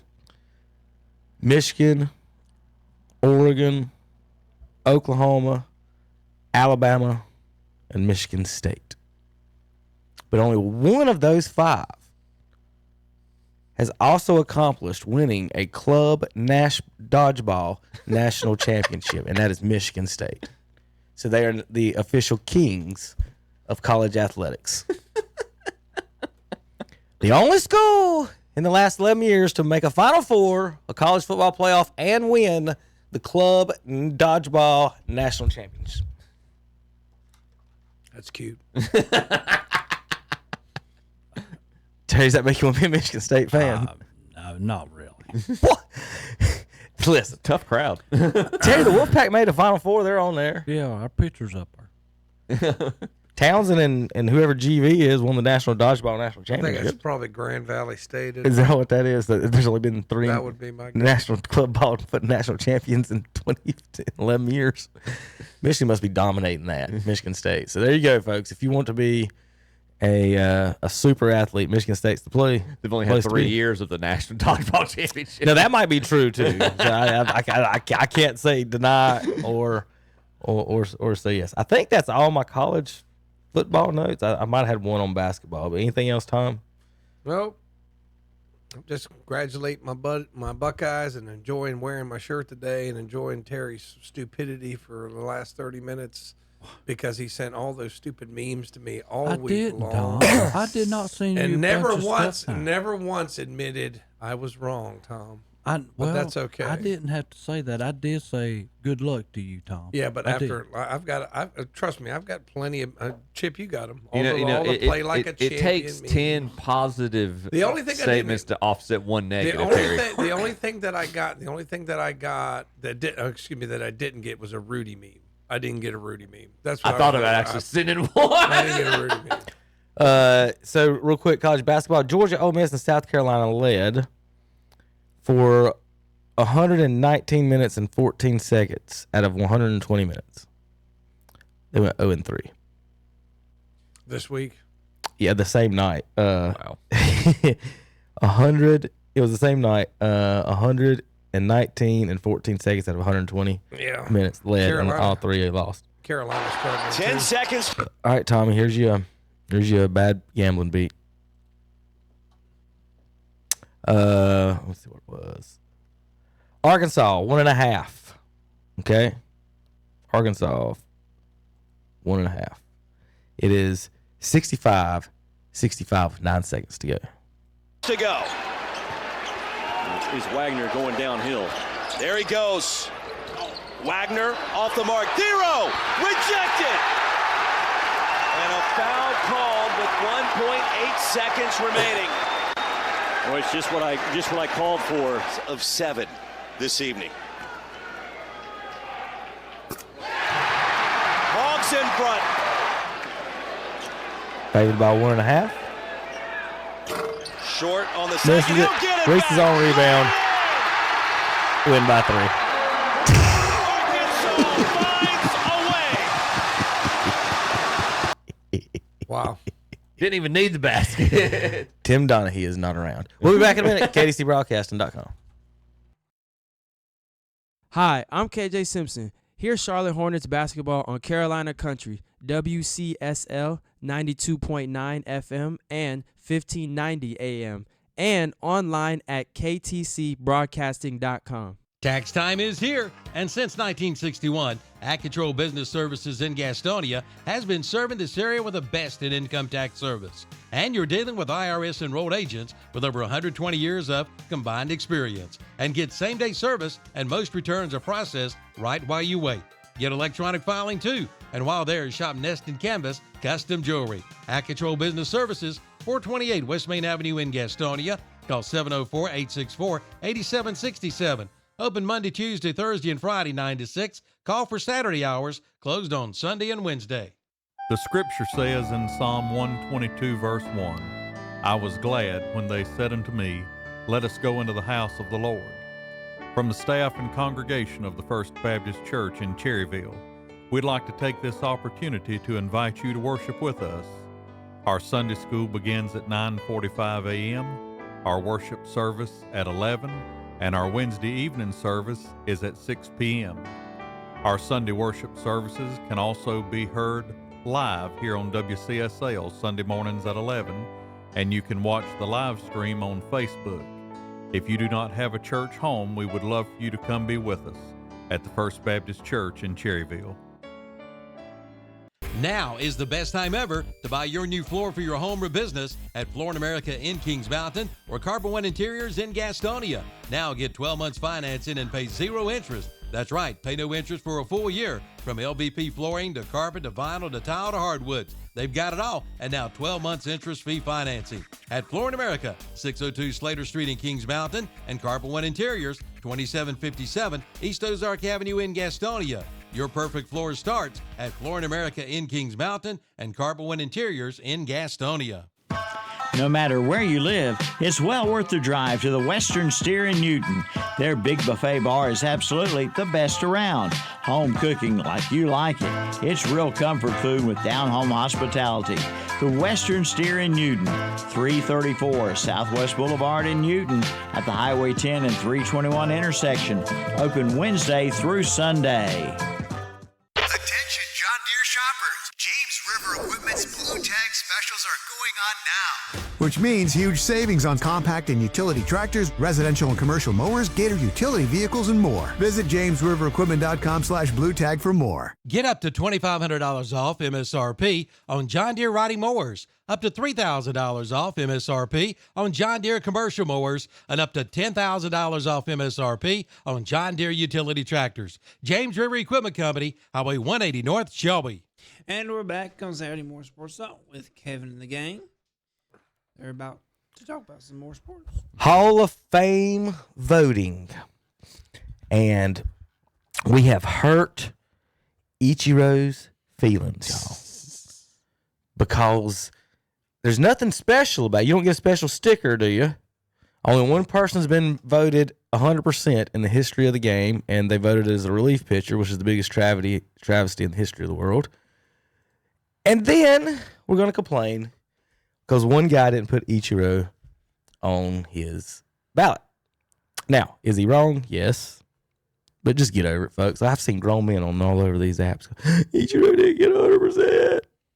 Like, come on. Chipper did make a point talking about Andrew Jones, Mr. Chip Carter. He said, I bet you one thing, if Andrew had a Yankee symbol on his hat this whole time, we wouldn't even be having this discussion. True. Yep. Ichiro gets in. CC Sabathia gets in. Billy Wagner gets in. Actually has, and I'll show you a stat if I can find it, like the lowest like contact rate in like Major League history once that they kept track of it. Wow. Beltran almost in, needs 75%. Andrew Jones is not in at 66%, which I just think is the biggest travesty of it all right now. You can definitely argue A-Rod and Manny should be in based on performance. I think Beltran should be in. He scared the Cardinals to that. If we got beat in the early 2000s, it was because whatever team that joker was on, because he just killed us. Well, it's like the steroid era. He's paying the penalty for his involvement with the Astros cheating scandal. That's he's having to pay penance for that. Whether I'm not saying it's right or wrong. I'm just saying that's how long do you have to be out of baseball till you're eligible? Well, it's 5 years. 5 years like football. Yeah. Okay. Yeah. Here's some of the other ones. Felix Hernandez, Abreu, Rollins, Vizcael. I think should probably be in as well. What do you think about Felix? They just don't care one thing about defense, and that's just ridiculous. Yeah, well, it's not rated as much. That's my argument for why Don Mattingly should be in the Hall of Fame. One of the best offensive players for a 3 to 5 year span, but not beyond that. Arguably the best American League defensive first baseman of all time, and he ranks right up there with Keith Hernandez, I would say. They don't value it at all. Don't they put other people in a different way, though? They vote some in, and there's like another the way. Veterans There's a Committee. veteran and stuff. Yeah. So Hanley Ramirez, 0. Curtis Granderson, Tulowitzki, Brian McCann. Again, there's some folks with zeros in there that probably won't get anything as well. But there's your. You need a certain amount just to stay on the ballot, I believe. Mm-hmm. Yeah. They gonna let Pete in? They gonna put Pete in now that he's dead? I think they will in about 10 years, though. Some more of the people that hate him have to die first. Yep. Yeah. I mean, how else could you put it? Right. I mean, more of the people that hate him have to die, and then he'll get in. Yeah. That's just like people going to it. Congratulations. I'm glad you get to go. Enjoy your time. I'll never go to that. No Barry Bonds, no Pete Rose, no Mark McGuire. How can you tell the story of baseball without them? Without you can't. That's right. There's no way you can tell it. Let's see. 2026 eligibles. Ryan Braun, Shin Shu Shu, Edwin Encarnacion. I'm going to read serious names. Cole Hamels. Nobody. So there you go. Ryan Braun. And I think, don't he have cheating scandal too? What he was actually suspended for steroids. Let's put him in who's actually suspended for it, and Bonds won't get in. All right. Yeah. The David Ortiz thing just kills me. The whole DH thing, the whole closer thing. I get putting Mariano in, being the best at it, but I'd still like, and it's not a Mariano thing. It's if you're not good enough to be a starter, right? I get it. How are you one of the greatest players ever? Yeah. If you're not good enough to play baseball like David Ortiz, how are you one of the greatest players ever? He skips half his work. I don't even have to catch the baseball. Him and Edgar Martinez both, and they're great at what they do. They're specialists, but we don't put a lot of punters and kickers in the Football Hall of Fame. I'll say that. Ray Guy. I think Ray Guy's the only. That's what I'm saying. in, yeah. Craig Hodges is not in the NBA Hall of Fame, I don't believe, or the Basketball Hall of Fame. It's not even NBA Hall of Fame because he could shoot 3-pointers. It's just I don't the closer thing that bothers me a little bit. The 100%, y'all Yankees people just ridiculous on that. That proves the whole voting process right there. I didn't vote for I'm him. not saying you. I'm just saying that's what Chipper, as far as what Chipper's saying, is that like that one in general proves it. How about this? Ichiro gets in. Most hits after the age 30 by a Major League Baseball player in the 3,000 hit club. So these are hits by somebody after the age. This is before the age of 30. Before the age of 26. Oh, I said 30. Yeah, okay, I got those numbers mixed up. The 3,000 hit club through age 26. So this is how many hits everyone had through 26 years of their life. Each of you had 0. He'd be knocking on the all-time hits record if he had started in the majors. He actually has the most. After what age, Kevin? This is through 26. So after 26 years of Okay. And remember, Stan Musial took like 3 years off for war. Yeah. I'm trying to see who else was in the wars in there. Is Teddy Ballgame in there? But part of his probably the reason he's not in there is probably because he was war earlier. Military. DiMaggio, I don't know how many he had, but he missed some due to the war. All right, fine. I got a bunch of them. You mean people used to care about their country? All right. Does anyone know who Anthony Santander is? Yes, just signed a contract with the Blue Jays, I believe. Anthony Santander. He was with the Orioles. I think he signed with the Blue Jays. He batted .235, 44 homers, 102 RBIs, 140 hits. Barry Bonds' biggest contract was 5 years, $90 million. That dude just signed for 5 years, $90 million. Inflation, Kevin. Inflation. The basketball guys have to hate. I know, like the Scottie Pippins of the world that made like $2 and $3 million a year. Looking at these guys now sitting on the bench making 8 and 10, just gotta hate that. Here's Chipper. If I want to ask Hall of Famers one question. If Andrew Jones plays for the New York Yankees for 15 years with 10 Gold Gloves, 400 RBI, 400 homers, and 1,300 RBIs, is he a Hall of Famer? Let me answer for you. First ballot. Time to have a conversation about the Hall of Famers chiming in. 75 limber members can make sure it's right. That's a fair argument, especially, I mean, the guys who earned to get the right to get in there, yeah, give them a vote. I'm not opposed to that. So it's the writers that vote them in, right? Yes. The journalists. You know how you get to be a voter? You don't even have to be a baseball writer. You just pay a fee for 10 years. Mm-hmm. So, Tom, all you got to do is go on the baseball thing, sign up your name on it right now, and in 10 years, you just got to pay the fee for 10 years. In 10 years, you can start voting for Baseball Hall of Fame. So people like Paul Feinbaum can be a Hall of Fame voter. Yeah. Correct. That's a joke. That's an absolute joke. Most seasons with 150 games played, 25 homers and a Gold Glove. Andrew Jones, 10.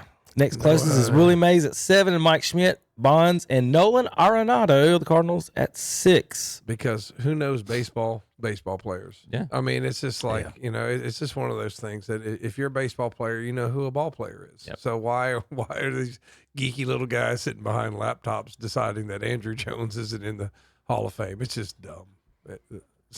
He almost made it look too easy. And he was good. That's the problem. That's what I'm telling you. I mean, he just was effortless. Yeah. The range. They say the same thing on Jim Edmonds. Yeah. Like, both of them should be in the Hall of Fame. Like, you just It's- can't tell me. If you tell me, without even arguing, Terry, should I not be able to come to you and say, the 5 best defensive players in 160 years of baseball at each position should be in the Hall of Fame? Yeah, it should be. Correct? Should be, You yeah. want Don Mattingly? Should be. You want Ozzie Smith? You want Omar should be. Vizquel? You want Andrew Jones? 120 years. Give me 5 defensive players. Fair. Yep. That's all I'm asking. Yep. Y'all think Juan Soto's pretty good? I saw this earlier this week. He's not as good as Brian Giles used to be. Look at that. Nobody knows it because he was with the Pirates at the time. Because WAR is the most important stat. And and Terry, remember we argued this for years, and I said the most important thing about WAR and reason it gives Mike Trout his WAR numbers is the on base percentage. Brian Giles beats Juan Soto at everything except on base percentage, and Soto has a higher WAR. I've been telling y'all that for years, just looking at that mathematical equation. You can't have that in there and the walks equal in the hits. And he's only 3 points behind him on They equal walks to hits. A walk is not the same thing as a hit ever. And they equal that to Y'all it. proved me wrong on that. I tried to make that argument months ago, and y'all proved me wrong. Well, look at that. Yep, there's your Brian Giles. Is way better than Juan Soto. Was he juicing? He looks like it. I don't think he's way better, but it's definitely very, very similar. It's a compelling argument. That was Chipper Jones posting that. It's compelling. Well, I mean, there's his lies, there's damn lies, and then there's what the statistics, sports media tells Soto you. is pretty good. It's just, I'm not saying he's not good. Soto, though, and I forget who made this. It might have been Buster Olney. I understood his argument about why he's not worth. Obviously, people make the argument no player's worth the money they're paying him, but why this contract is way out of line compared to Shohei. The Dodgers signed Shohei to the contract they signed him to, disregard the injuries and everything, because you're not only getting a two-way player when he's healthy, he's going to be pitching. You're not only getting that two-way player, you're paying that money for the cultural impact you're having on an entire different country. And go look at the Japanese Baseball League right now. Their stores are filled with Dodgers jerseys. They just signed the #1 pitcher coming from Japan last year. They just signed the #1 pitcher that any team could afford this year from Japan. Their rotation could potentially be historic. We don't know that, but could potentially be historic this year with all the signings, with Glass now going to be healthy. Shohei's signing is going to bring in a lot of money from an entirely different revenue stream, from an entirely different part of the world. Juan Soto's is not going to do that.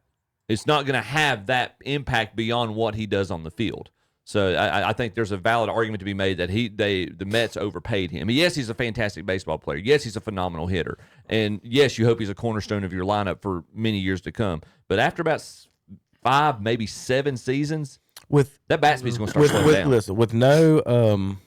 and he's not a defensive player. With no salary cap, nobody's You can't overpay anyone in baseball. How do we look at that though, Chip and Tom? I'm asking y'all. Yeah.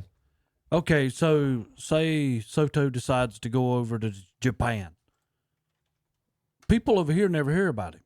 Mm-hmm.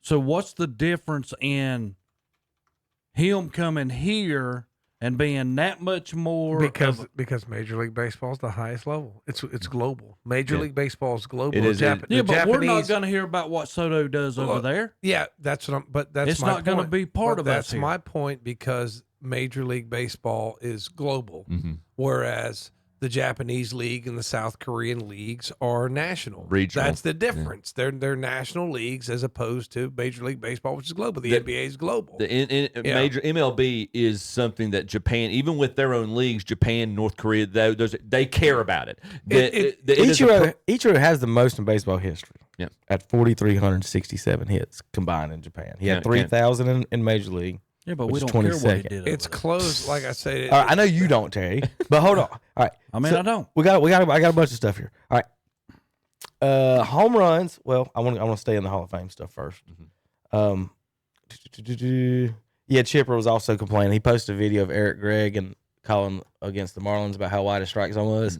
And people are ripping him about the Brave staff having wide strike zone too, and he can't say nothing. Yeah, like, come on, fair. Chipper, that's not that's not your fight, Maddox.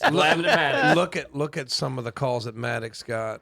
I mean, you're talking those balls were 6 inches off the plate. I will argue though, he had a nasty two-seamer. They wrote what is it? Bull Durham was about Greg Maddox. He was hitting the mascots, and the umpire started calling him strikes. Now all of a sudden, he's a Major League Baseball player. Bull Durham came out before Greg Maddox. I know, that's what I said. All right, there you go, Terry. 100, exact same number of games. Yep. Ohtani, one more home run than Ruth. One loss, one extra loss. One loss pitching than Ruth. Same number of innings pitched. That's uncanny. Exact same thing. Yeah. He's not that good. Oh, my gosh. Terry. How about some nostalgia? How about some old baseball logos? Old hand-drawn ones? Every one of them's full name is on there except one. Why is it cards? It bothered me. Mm-hmm. And then I want to know what this Red Sox guy's doing. He looks awful questionable. Look at that, Terry. Look at that Indians one. That's awesome. Look at that. He's got a loincloth and a catcher's mitt. But I just think Mr. Red Sox is, and Mr. White Sox may be a little bit too happy to do you know to grace the pages of this magazine. Back in Senators. the day, you used to get those on cards. Yeah, yeah. I will say this: ESPN did an article about it, and this is the pot calling the kettle black. I know y'all throw it right into the large payroll teams, and y'all laugh at me. I do think the conversation about a salary cap is going to have to start becoming more serious in MLB.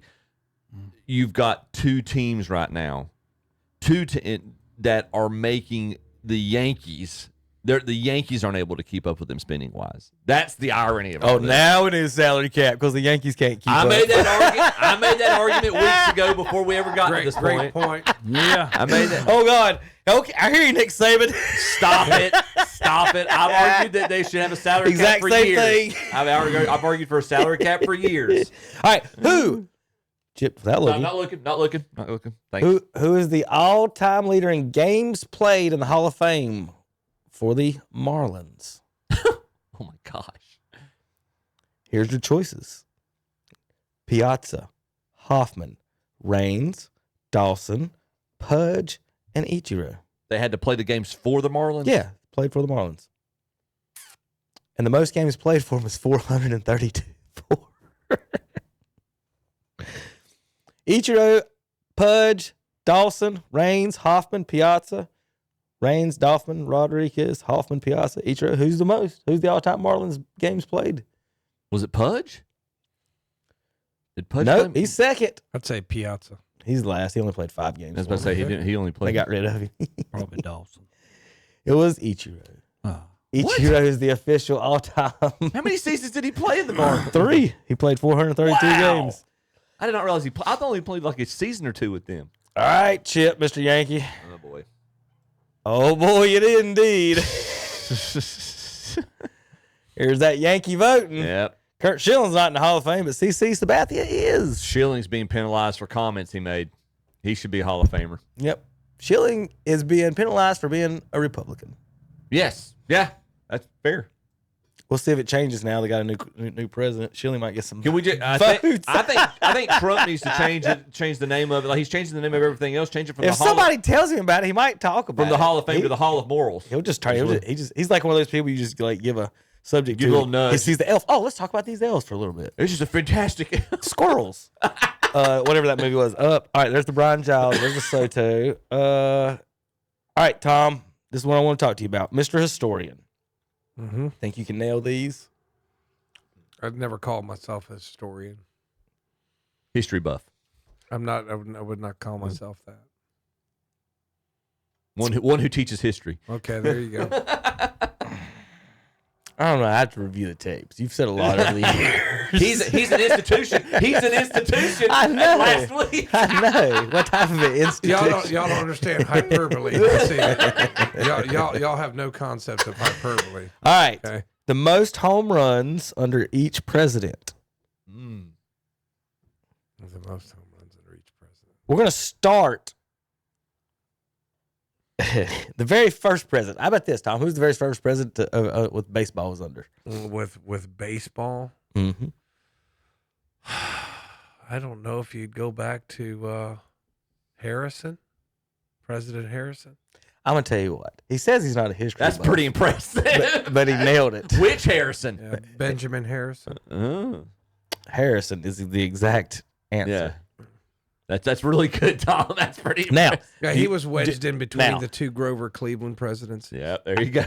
I was about to say if he was wedged between them, then the Cleveland's the answer because both Cleveland presidencies are on here. They've just got it above Harrison. Yeah. So then Cleveland is your answer. I knew it was. Yeah, I knew it was there in the 18. That's impressive, Tom. 1880s. Then who do you then? No, this will be impressive. This is where he gets his bonus points. Sticker on his check next week.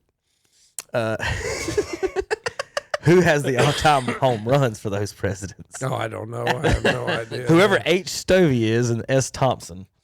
McKinley had Freeman. Roosevelt had Davis. Taft had Schulte. Wilson had Cravath. Then we get to somebody we know. Harding and Coolidge and Hoover had Babe Ruth. Who was FDR's home run champion? Well, FDR was president all the way up. I mean, he was president longer than anybody else. Up to this point.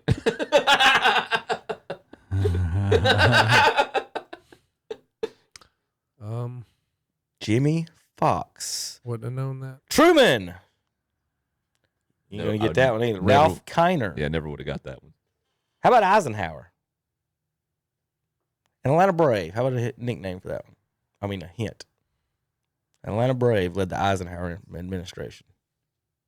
No guesses from our Braves affiliate here? For my Royals, Yankees, and Indians fan? That'd be Eddie Matthews. I don't know if you guys have ever heard of him. How about President John F. Kennedy? He wasn't there very long. John F. Kennedy. Terry? John F. Kennedy. How about Mr. Harmon Killebrew? Harmon Killebrew. You guys are terrible at this. You nailed the first one. How about Johnson? That was mid to late 60s. I know the next two. I'm going to keep my head down. I'm going to try to figure out after these next two. Willie Mays. Willie Mays. How about Nixon? Don't overthink this one. Yeah, Aaron.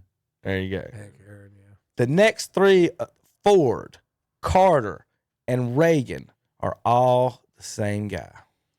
Yeah, see, that was 70s I'm going to say to the 80s. Mike Schmidt. That's what I was thinking, Mike Smith, but I don't think it's him. It is him. Is it really? Mike Schmidt, the Yeah. three-time Best guess I have. presidential champion. How about H.W. Bush, the first Bush? Who's the home run Desert Storm champion? Early 90s. Cecil Fielder? No, not a bad guess. Not a bad guess. He was an Atlanta Brave. I'll give you a hint. Oh, But he wasn't a Brave during this administration.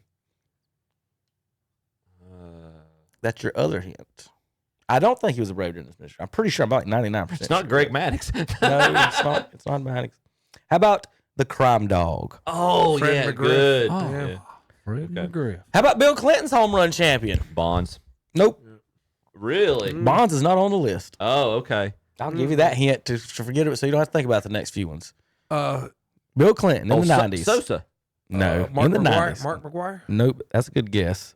Who's the greatest baseball player nobody ever talks about anymore for some reason? King Griffey. There you go. King Griffey. Yep. They'll talk Mike Trout and his on base percentage for it. Griffey now. That's like talk about Joey Logano for Jimmy Johnson, Terry. Yep. All right, who's after Griffey? W. Bush. W. Bush. Who's the chat for W? You said Bonds is not on here. This guy's not in the Hall of Fame. I don't think he's going to get in. Rafael Palmeiro. A-Rod. A-Rod. A-Rod. Obama is Albert Pujols. Yep. Who is Joe Biden? Bryce Harper. Judge. Aaron Judge. And so far, during the first administration, who is Trump's home run king? Giancarlo Stanton. Nope. The greatest player of all time. Oh, Trout. Mike Trout. All right, well, any other baseball comments, guys, on the Hall of Fame or anything? I definitely think more than 3 guys should have got in, and I think the best point made was we need to reconsider how we let guys in instead of letting these little nerds behind their computers decide who's in. Let the baseball guys know baseball guys. Let the baseball guys. I agree. They need to have some. They need to have some say in it. But I don't think you need to go wacky with how many people you're letting in. No, you're right. I think NASCAR has went too much overboard there. I don't think they got a YMCA. Well, they only got so many drivers, and they're just throwing everybody in. Baseball's got like a way more lot of people. It's like a Hall of Fame. It's like no Hall of Fame should dictate how many people should go in every year. Yeah, And I'm not. MLB doesn't do that, but it's you. Remember, they were hot dog eaters back then. Beer drinkers. That's Jimmy Fox. He was just 500 home runs. He was a hoss. But I'm just telling you, man. Back then, like people had muscles from like putting up fences and stuff like that. He probably built a brick home. Cinderella man. I mean, like people had muscles because they like did stuff. Yeah. All right, our final announcement may be coming true, Tom.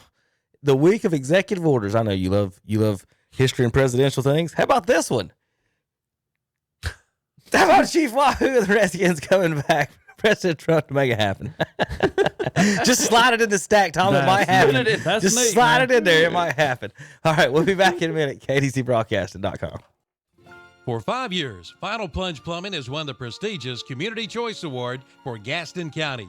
Final Plunge Plumbing is a full-service plumbing company offering water and sewer main repairs, water heater replacement, and repairs with names like Rheem, State Select, Renai, and Navian. And they provide upfront pricing, so there's no surprise when you get your bill. First-time customers receive a 10% discount up to $500. Choose the best and take the plunge with Final Plunge Plumbing. Call 704-860-5889 or find them online at finalplunge.com. Now's the time to start thinking about the cold winter weather. Be ready with a stop in at Today's Pro in Shelby. They have the fireplace inserts that'll help make your home warm and comfortable. Take a look at the Venetian and Empire inserts. And Today's Pro can do installs or repair your current inserts. Plus, they have vent-free freestanding stoves. And don't forget they can refill your propane tanks. That's Today's Pro, 1325 East Dixon Boulevard in Shelby. Online at todayspro.com. Like them on Facebook, too. Speed Queen, Speed Queen, and Speed Queen. We just named the top 3 manufacturers of washers and dryers. It's all Speed Queen. And they're waiting for you at Hendrick Appliance and Mattress Center in Shelby. Top-load and front-load models to choose from. And just arrived, a big new shipment of Frigidaire, scratch and dented washers, dryers, refrigerators, freezers, and more. Don't wait. Come on in now to Hendrick Appliance and Mattress Center. 1241 East Dixon Boulevard in Shelby. On the right going down, on the left coming up. Laundry has never been easier than it is now with a stop in at Family Coin Laundry in Lincoln. In 4 minutes, laundry is done. 2 minutes to drop it off and 2 minutes to pick it up. They do all the rest, featuring wash, dry, and fold services. And they have the big 80-pound washer and large dryers. from a shirt or a skirt to a big king-size bed sheet. They do it all. Get it clean at Family Corn Laundry on Vandiver Drive off North Aspen Street in Lincoln. Open 6 a.m. to 10 p.m. 7 days a week. Grizzly the Greeter says if you have run out of space to store all those new Christmas decorations, head to Blessed Buildings and Tiny Homes in Cherryville for a new Liberty Shed. Maybe things are piling up, or how about a carport or Liberty Shed to keep those vehicles protected from the cold winter weather? See Blessed Buildings and Tiny Homes. And be sure to check out the new Tiny Homes with big New Year savings. Blessed Buildings and Tiny Homes, Highway 150 East in Cherryville, right across from Ace Hardware. Online at blessedbuildings-tinyhome.com. Your Liberty Shed dealer. You could be our 2025 KTC Broadcasting Valentine, and you could be the winner of a $500 shopping spree at one of our local merchants, a dozen red roses, dinner for two, a gold bracelet, and a big box of Valentine candy. Register today at Alley's Cafe, Highway 180 North in Shelby, at Marburger Chevrolet, West Dixon Boulevard in Shelby, at Whiskey Mill Bar and Grill on South Lafayette Street in Gastonia, at Gaston Used Auto Parts on Dogwood Street in Gastonia, at Bruner's Automotive on East Main Street in Cherryville, at Eric Johnson's Auto Sales on Tryon Courthouse Road in Cherryville, at the Green Leaf Relief Highway 10 in Vale, at the Captain's Cap Family Fish House on Linwood Road in Gastonia, at Flooring America on Slater Street in Kings Mountain, and at Innovative Pools on East King Street in Kings Mountain. The drawing will be held Friday, February 14th, Valentine's Day. Yes, you could be our 2025 Valentine's sweetheart. Also register at Tops Pizza in Falston, at Diamond Ponds on South Lafayette Street in Shelby. And we're back on Saturday Morning Sports Talk with Kevin and the gang. We're talking about some more sports. All right, JP, welcome back. We'll talk a little basketball here before we get over to the NFL. NBA, I'm trying to find out some of my stuff here. We'll get to that in a second. How about this little comment from Dan Marley this week in an interview. Hit the button there, Chip. He talked about going into that series. I don't know if you saw Jordan's documentary in the last dance, but he talked about going into that series. Their GM, Jerry Krause, had talked about how much he loved you, and they knew that, and Jordan knew that, and Scotty knew that. You were the guy. Jordan always picked a guy. It's like this is going to motivate him. Yeah, I was you were happy the guy. about that. Did you know at the time that he had targeted you? I didn't know that until I'm going to make his life. Yeah, I didn't know that until I watched The Last Dance. I really did. Shit? I was sitting there on the couch watching this, and I was thinking, okay, is he going to mention me? I hope he doesn't kill me. I think maybe he shouldn't mention me. So when he said that, I was just as shocked as anybody that he would say that. But and people bring that up to me all the time, like I think it's a badge of honor. I mean, the greatest player in the world. You got his attention. Is trying to kill me, which he did, and it doesn't make me feel anyway because he is the greatest player in the world. That guy was so great, not only offensively but defensively. If he wanted to score on you, he's going to score on you. If he didn't want you to score, you weren't scoring. My whole philosophy of playing Jordan was to talk golf. That's all I did. Smart. I was like, hey, Mike, how's the game? What kind of ball you playing? What's your driver?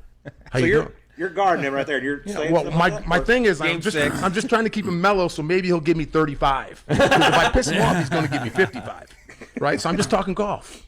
So I didn't know that was one of his motivations, and now it kind of makes sense. Were you guarding him on the defensive side? We kept on switching because I tried it. Kevin tried it. Johnson. They put Richard Dumas. We put everybody on him, and he would have great. Danny Ainge. He would just, like I said, the guy was unbelievable, and he carried their team. He was that good. Just talking about how talk golf, so they didn't put 55 on him. Oh, Cavs still in first, Tom? Yeah, they lost 2 in a row. They lost by 1 point to Houston, and then they lost by, I think, 2 points to Philadelphia. So they've got a couple injuries. Mobley's been out, and I want to say LeVert's been hurt. It just it's going to happen in an 82-game season. It will. They're still 5.5 up. They've only lost single-digit games for the season, man. Y'all doing good. I mean, there's a lot of still basketball. Not win for a lot. Yeah. I mean, this guy. Shut up. I mean, everybody. Nobody else can talk because he's over here mumbling to himself like a madman in the rain. But I'm just telling Tom, you. you know that. I know you're a madman. Yes, I do know that. As we're sitting here, when it all comes to the end. When all comes to the end, you're what's not going to happen? Win 4 out of 7. What's going to happen? Terry, you don't. You don't even. Who's your coach? What's the name of the coach in Boston? You know that, Tom. So a guy who doesn't know the name. That ain't the point. I don't have That to is go the point, there. actually. He No, knows I don't basketball, have to though. go there. I don't have to go. But there. I did. Y'all do this every I week to went me. there. I quit. I know. You think because we do it every week, you would actually Google search the name of the Boston coach. I mean, that's You like don't when I know- said Smith the you other day. don't Everybody's know like, well, you the- don't even know his first name. You know what? I'm not answering stuff like that. Okay.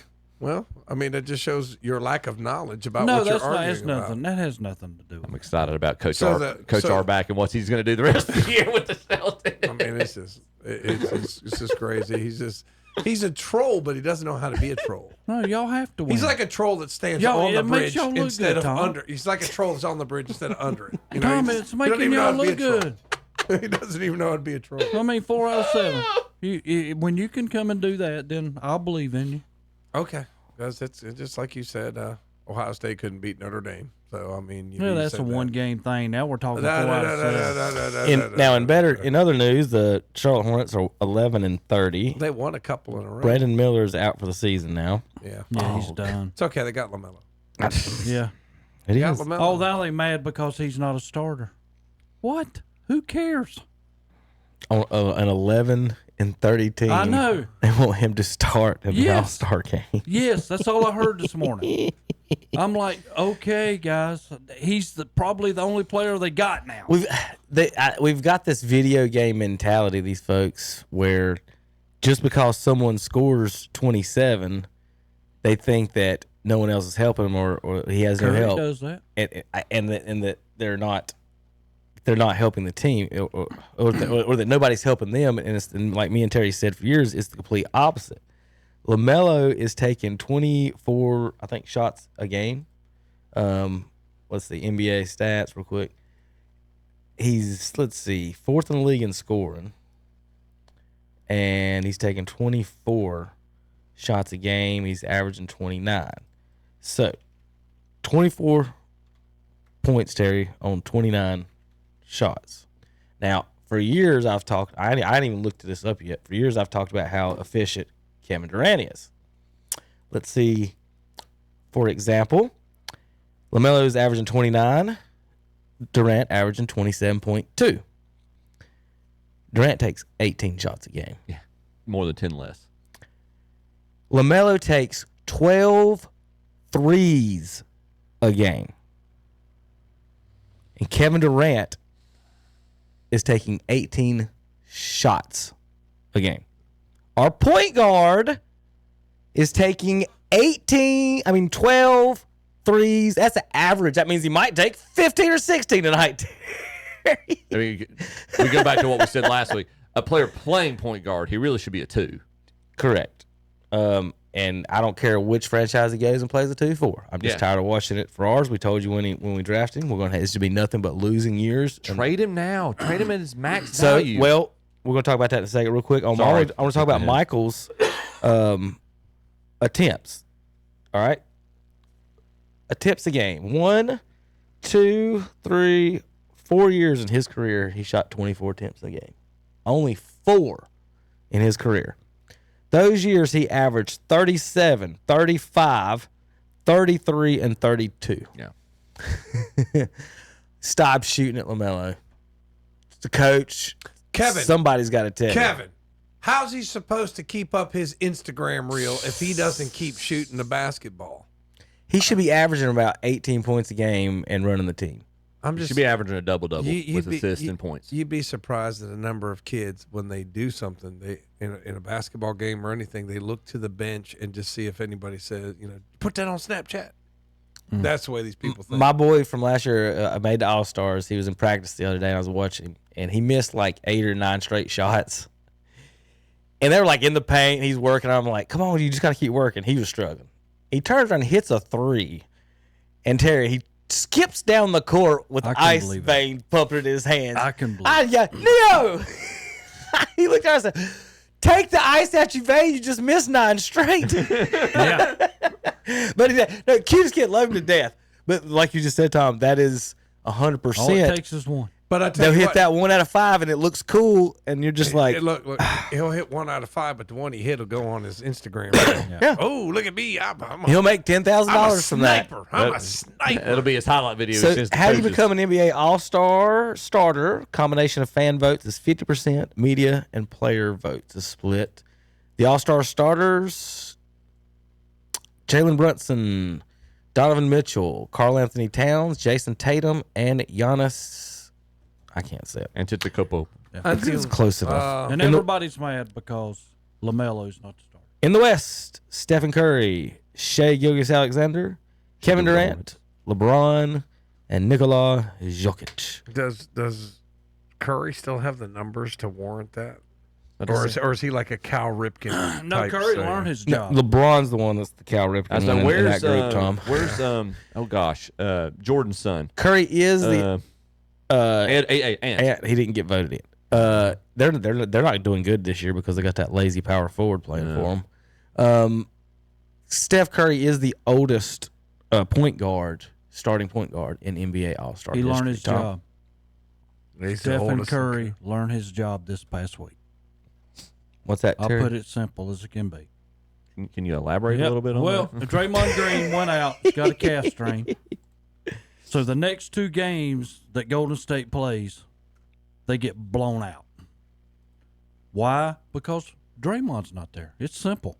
It does not hurt me to say that. I'm entertained. I'm just watching But Tom's then reaction to this on right the now. third one, what do you need? What do you need from Steph that he does not do? Throw, have assist, have an assist here, have an assist here. You're the point guard. Do what your job is. You know what? Third game out, he has 12 assists. Golden State wins. He learned his job. It's simple. Somebody has to be that man. Where Draymond's always been that man, all of a sudden Draymond's gone. They don't know what to do. Boston beats them by 40. I mean, the man has to learn his job, and he finally learned it.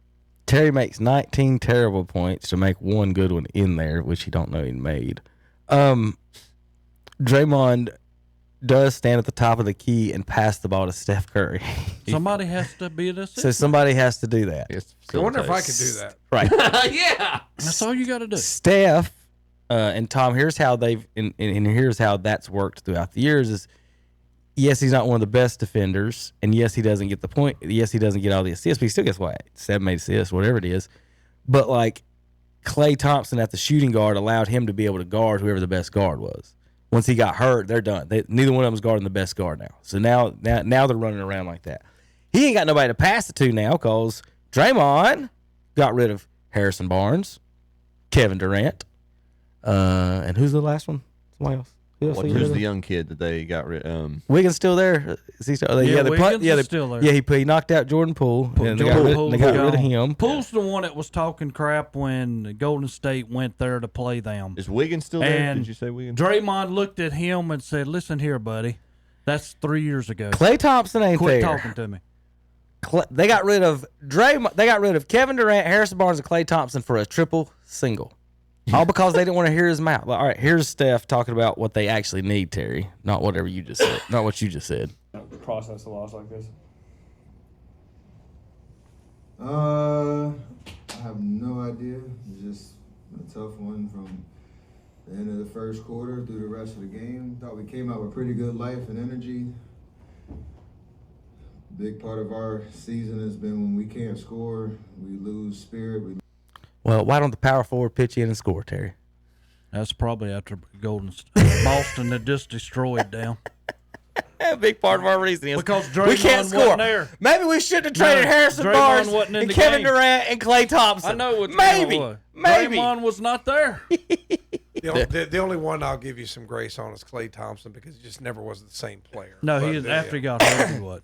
But I mean, it's not Klay Thompson's fault. I mean, he got hurt. It's hard to overcome, but. It's just silly that I just don't understand this girlish attachment to Draymond Green, who is an absolute joke. Not only a joke, a disgrace. Eating up the salary cap. If you're going to pay him $5 million. But don't eat up the salary cap to pay someone $9 million when you can have Kevin Durant on your team. Yeah, it's just a disgrace. No, Kevin Durant, he ain't won nothing since he left. Oh my gosh! I know he's not playing Steph Curry. Say. All right, let's see. I think I had another one maybe. Steve Kerr. They ask him if him and Greg Popovich absolutely hate our new president, and they'll ask him about basketball, and they just don't even talk about basketball. They talk about how much they hate the new president. So they asked Steve Kerr if he watched the inauguration. He said, "Nope, I chose to watch Celtics tape." Terry, how many did y'all win by? About 40. Yeah. Like 125 to 85. See, but maybe should have watched a little bit more tape. Don't be a pompous ass about stuff and then be like, I watch Celtics tape and then get beat by 40. See, but what I don't understand is just like and it's both sides. Just leave the politics out. Just ask them about the game. Yeah, why are you even asking about the No, they inauguration? did. They don't ask you. Them two bring it up. They don't ask. They don't go to. Hey, Steve Kerr, tell me what you think about this. They'll be like, "How bad you play tonight?" And he'll be like, "Well, our president."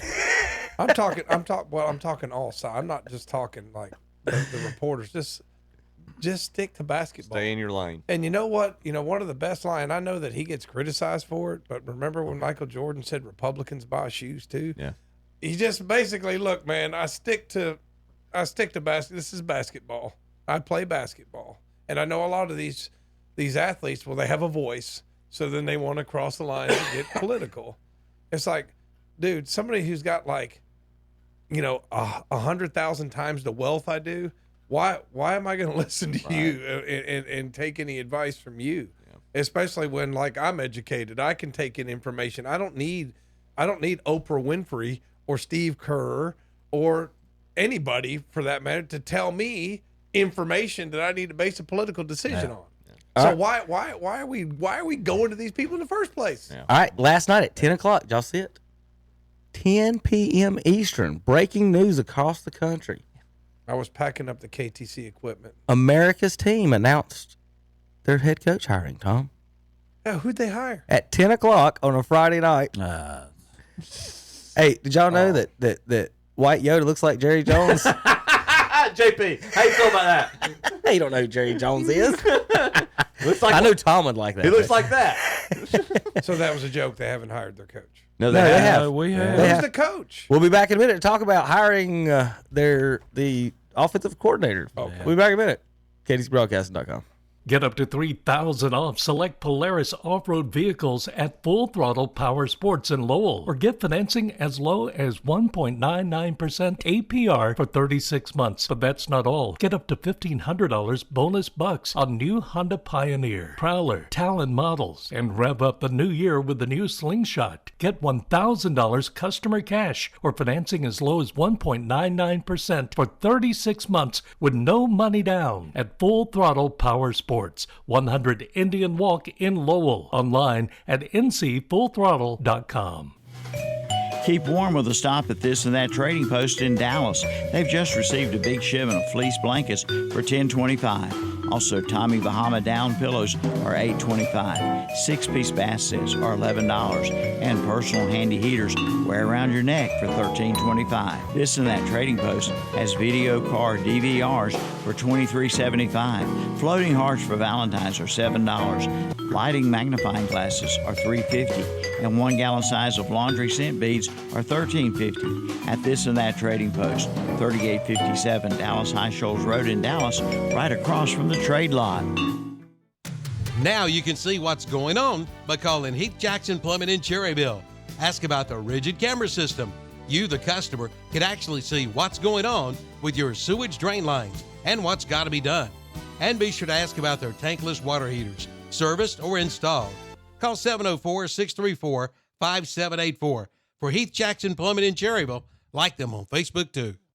Rhodes & Bill Oil Company in Lincoln has been serving the Piedmont of North and South Carolina since 1919. Sure, they deliver to your home with home heating oils. They'll help keep you warm, but they do a whole lot more. They feature bulk fuel delivery, on-site and commercial fueling, backup generator fueling, and farm and agricultural fueling. For home or business or farms, call on Rhodes & Bill Oil Company in Lincoln, 704-735-2508. Online at rhodesandbill.com, located at 1404 East Main Street in Lincoln. Like them on Facebook, too.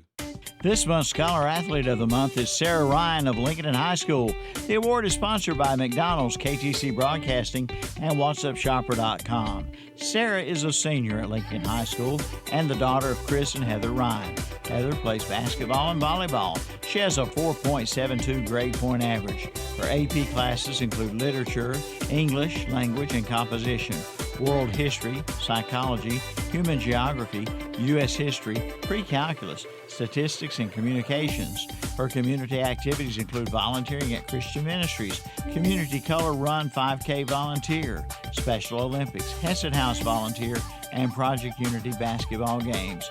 She's a member of the Covenant Church, where she is involved in Sunday school, trunk or treat, and the community night of worship. After graduation, Sarah plans to attend a 4-year college and major in business. The Scholar Athlete of the Month recognizes the accomplishments in athletics and for overall achievements in the classroom and community. Sponsored by McDonald's, KTC Broadcasting, and WhatsUpShopper.com. The Don Gibson Theater, located at 318 South Washington Street in Shelby, features the best in national artists from all around the country. Blues, bluegrass, country, and rock, among other genres. Coming Saturday, February 1st at 8 p.m. is country star Wade Hayes. On February 8th at 8 p.m. it's the Flat River Band. And on Valentine's Night, February 14th at 8 and again at 9:30, it's the unique and comedy experience with the Cleverleys. For tickets and information, call 704-487-8114 or stop by the box office today. And we're back on Saturday Morning Sports Talk with Kevin and the gang. I think they're going NFL now. There you go. Dynamite intro, JP. We're watching what changed the NFL forever.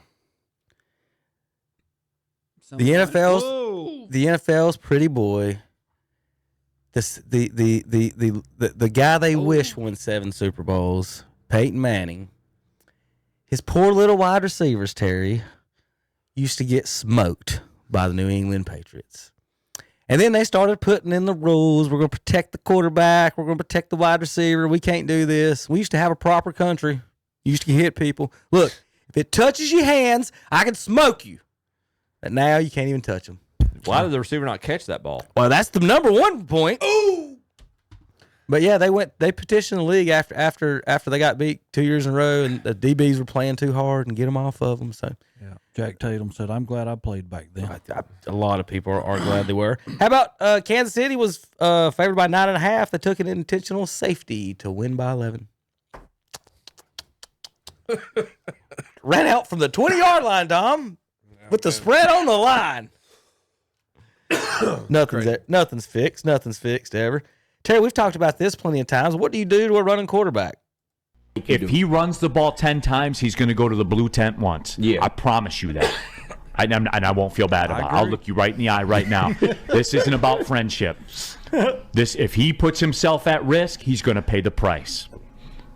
And if it takes a flag to do it, then it takes a flag to do it. And that was a Lions fan talking about Daniels, and this is what me and Terry's talked about, why running quarterbacks tend to not be successful once the playoffs start, is between all the running and the cold and the hitting and everything. At some point, they stop letting the multi-million-dollar quarterback tiptoe up the sideline like he's a Cinderella, and they start hitting him. And if you don't hit him, that's why they're successful on you. You have to smoke them, or they're going to do the Pat Mahomes thing every time. To me, there's only one quarterback that's in the NFL right now who can dish out what he can take. Josh Allen. Yes, the only one. Cam used to. And Cam never got any flags. They wouldn't call flags for the defenders. The total yards winner from all the games this weekend lost every game. Wow. Poor Mark Andrews. So this is why oh gosh. So this is why when you hear them on TV, they'll say the number one defense. They refer to yards, right? And I don't get that because there's all kinds of junk yards at the end of games. It's points. I can get if I bend don't break, or I give up a bunch of threes, but I'm scoring a bunch of sevens. Who cares? Yeah. Yep. How about? You're from the South when you actually play the game in a full-on Columbia coat. See, but I don't. How is that legal? See, but I don't blame the guy. I don't I mean, it's just like, dude. I mean, I know we like a lot of these guys. Zip up. No, seriously, a lot of these guys are alpha males. Okay, they're the ones. Terry, that what's like the punter saying? Put the picture. Put the picture back up. Look at the guy behind him. Look at the guy behind him. Yeah. Well, these guys. Look at that. No these sleep. guys are out. They're big. They're strong guys. They're gonna walk around with their shirt off. We're not gonna do that. What are you trying to prove by going out there in bare skin in 0 degree weather? Doesn't impress me. That guy tells me he's got some intelligence. My wife. You know what I mean? He's got some intelligence. My wife He knows to protect himself from the elements. has delivered 5 babies, and every time when you go to the hospital, they asked her, "Do you want to try to do all natural birth check?" No. What am I trying to prove? Give me that epidural. All 4 winning teams turn the ball over 0 times this weekend. You don't turn up. Lamar Jackson's 0-5 in the playoffs when his team scores more than 14 points. Well, Lamar didn't really choke except for where he tried to make the fantastic play and fumbled. Like if he just goes down, they're okay. But he's trying to. And that fumble almost looked like a fluke. It was just the cold weather. It wasn't a fluke. He's got the ball in one hand trying to show the clip. I mean, I was going to show that. I was going to comment on this. Here's what I don't like about today's football talk. The Ravens blame pie. 10% on a referee's call, 20% on the Ravens coaching staff, 30% on Lamar Jackson, and 40% on Mark Andrews. He had 2 drops, but still, that ain't 40%. All of that adds up to 100%. And Terry, I had one crazy Cowboys fan talk about Jackie Smith, and my question was, now Terry, I know you know what my question was, wasn't it? How many points did the defense give up? Oh, I agree. If the defense gives up 3 points, are we talking about how good Lamar Jackson is? Without nothing changing, his performance, everything he did, and the defense gave up 3 points and they shut down Josh Allen, we'd be talking about how great of a game that Lamar Jackson played. And there's 0% of that 100% blamed on the defense. Now, what did the defense give up? I don't even know off the top of my head. Y'all remember the final score on that one? I'll get to it. Baltimore definitely should have won the game if it wasn't for the mistakes. Baltimore would have won the game if they didn't give up 27 points. Right, but the mistakes. If it was 20, contributed. If it was 20, the fumble contributed to that. Well, okay, well, if it was 25-6, would they have won the game? If it's 25-12, would they win the game? If it's 25-15, they won the game. No, they give up. The defense gave up more than league average. Yeah, I'm saying that. And there's 100% blame on everyone else, but the defense that gave up more than league average. Yeah, there should be some part of the percentage that goes to that. Now, granted, you're playing a very good offense. But what we do is see one guy drop one pass at the end of the game as opposed to, wait a minute. Let's look up. I'm sure someone else dropped a pass in the game. Let's see.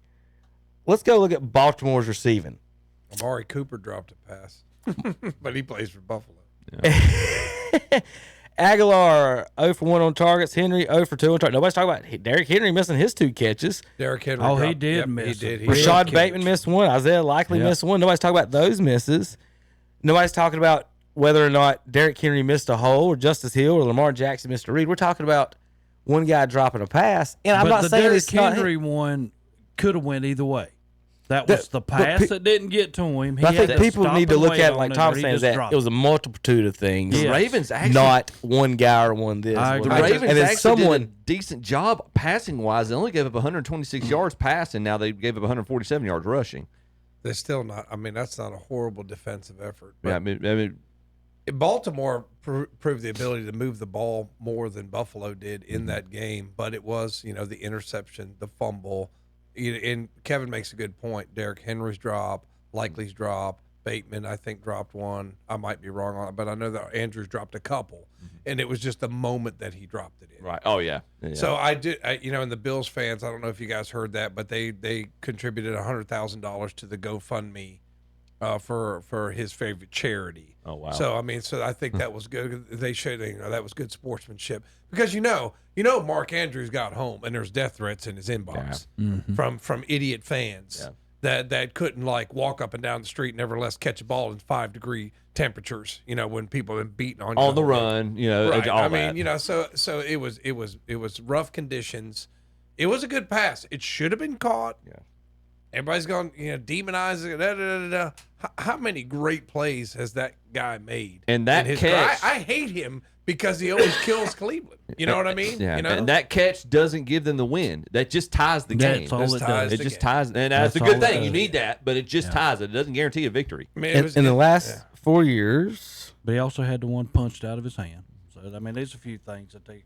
The fumble, yeah, that's right. That's right. Yeah. That's what I was thinking of, Terry. Yeah. I think he dropped 2 passes and had a fumble. Yeah.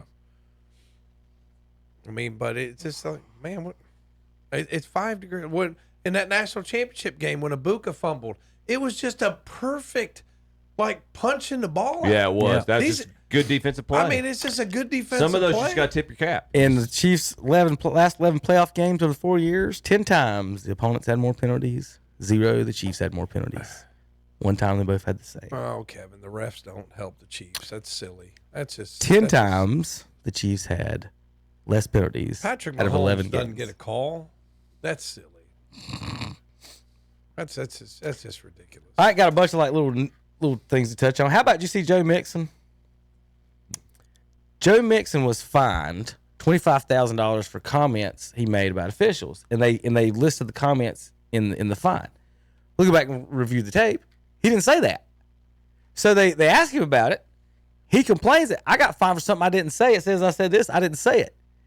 NFL fined him for complaining about that. Oh my gosh. So these guys, he don't even make that money. I don't even know how much Joe Mixon makes, but he can't take $25,000 for nothing. That's $50,000 they just took from him. JJ Watt's down here complaining about it for him. Like, what are we doing, NFL, on this one? How about this Buccaneers situation? Liam Cohen was the Jaguars' top target in the head coach position. He was supposed to interview Wednesday, but went through his name. The Bucs then offered him an extension to become one of the highest-paid coordinators in the league. The Jaguars says bugged out and fired their GM Trent Baalke. Reached out back to Cohen, asked if he would reconsider. Cohen hasn't signed with the Bucs contract yet and started engaging with the Jaguars again. Now Cohen went to the Jacksonville Jaguars facility to finalize the deal. Meanwhile, the Bucs cannot get in touch with him. Him and his agent are not answering phone calls. He's now the Jaguars head coach. He's now the Jaguars head coach. How much tension did that interview have to be between him and the prior GM if he just withdrew his name, and then the fact when they let him go because he wasn't answering the phone. How about, guys, the Matthew Stafford Jared Goff comparison? How about this? Fourth quarter, 13 minutes left in the game. Sean McVay calls a pass play for Matthew Stafford. Ben Johnson put the ball in the hands of a wide receiver to throw it for Jared Goff. Down 10. Playing a trick play with a wide receiver. So, Goff might not be that good. There's the hit the quarterback thing. There's the Peyton thing. 15 NFC. All right, we'll talk about that in a second. All right, Terry, we're almost to you. You don't have to get to We're me. almost to you. We're almost to you. How about this? Bills and Chiefs facing off. Last 10 games, 5 wins, 5 losses, 251 points for each team. Is that number of points? I didn't have to write that twice. I was about to say 251. I just realized that. I'll go ahead and tell you the Bills are a 2.5 point underdog, and I took the money line. Because that's probably a bad bet because the refs are going to help Mahomes get back to the Super Bowl. That's not going to happen. Took the money line. Took the money line, Terry. Took the money line. You're getting ready to lose. Probably. All right. Well, yeah, we'll see about that. That's the late game, isn't it? Yes. I got to show y'all that later. Jeez. I forgot to write that down. I think about out of all of my notes, other than Tom, this is one to think about. Remember when I was talking about the defensive end thing and getting your sacks? Here's Cameron Jordan, an actual defensive end, talking about sacks. I think a sack is an overrated stat. Is it overrated? What do you think's better, TFL? Playing the actual game. Winning the game is what's important, but some guys get so caught up in like, I got to get sacks, and we look at it like, oh, he's the best because he had 19 or 20 or 22 sacks, but he's not worth a damn in the run. But we don't talk about it. He's the DPOY, but he's a liability on the outside zone stretch plays. Yeah. He's the best, but he swims B gaps and C gaps, and like the linebackers hate him, but you'll never know it. He's the best, but he runs past the quarterback all the time because he's trying to get around the hump. He does 11-yard He's hump. playing Lamar Jackson, and he can run for 40 yards, and it's man coverage. That's his gap, and it's 3rd and 12, and the team shouldn't have any shot of getting that 3rd down, but you ran past the quarterback. But you got to sack the play before. Right. You look at the stat sheet, like, he killed it. What else did he do for the game? What impact did he have on the game? Is he a game wrecker? Absolutely. Strip, sack, fumble? Nothing like it. But liability in all other phases? Does that actually help your team win? Or now we're just praising you for the splash plays that you can't create? So that's where I'm worried about on the defensive ends when I'm saying that. They can disappear and not maybe affect a play and maybe not be involved in the play at all. But if that corner messes up on about any pass play, it's touchdown.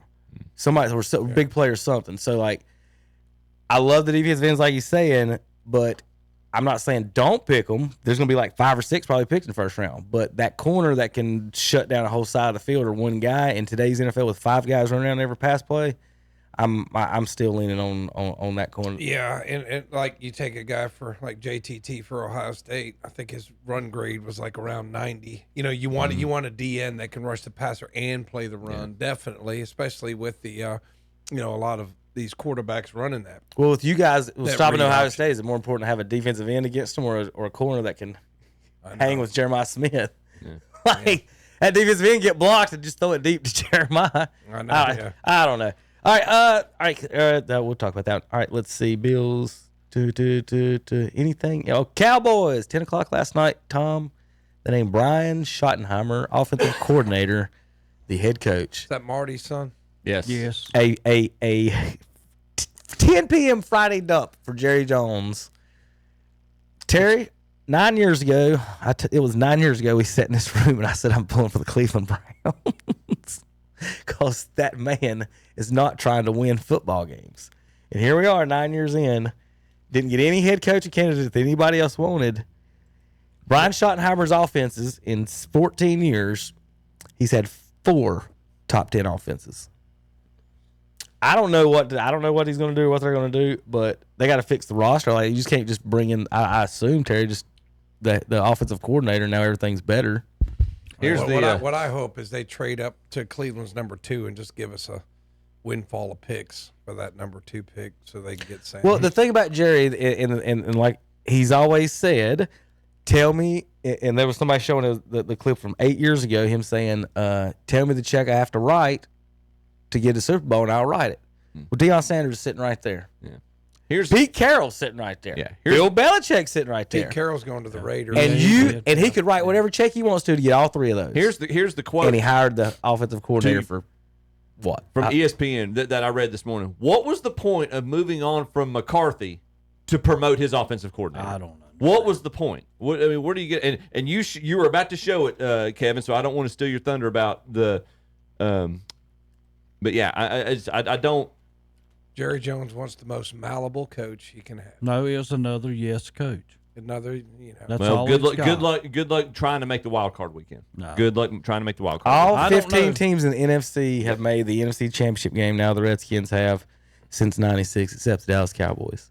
They have the longest streak in the NFC of not making the NFC Championship game. Yeah, the Carolina Panthers killed them over here and ended them with Aitman and all them. I thought they'd win that game, and that was basically the end of that. And they and then from that point on, it's been Jerry's little thing to make it all about him. When firing Jimmy Johnson, they're lucky they had the talent they have. And Switzer is a decent coach, and he won a Super Bowl. He and Aikman did not gel. I don't know if they win that Super Bowl without re-signing Deion Sanders. No, they though. don't. They don't. Well, So, that was picked. I'm not sure. That was Deion's first I year. can't say they don't. They got Emmitt Smith on the team, But it's Deion not- cutting down half the field for the Steelers. I mean, the interception that correct. It just depends which team he was on. If he was still in San Francisco, Made Larry Brown awful that's good. different. If he's still with the Niners, I think the Niners made go Larry back. Brown Right. awful good. If he's in Philadelphia, it might not mean anything. So I don't know.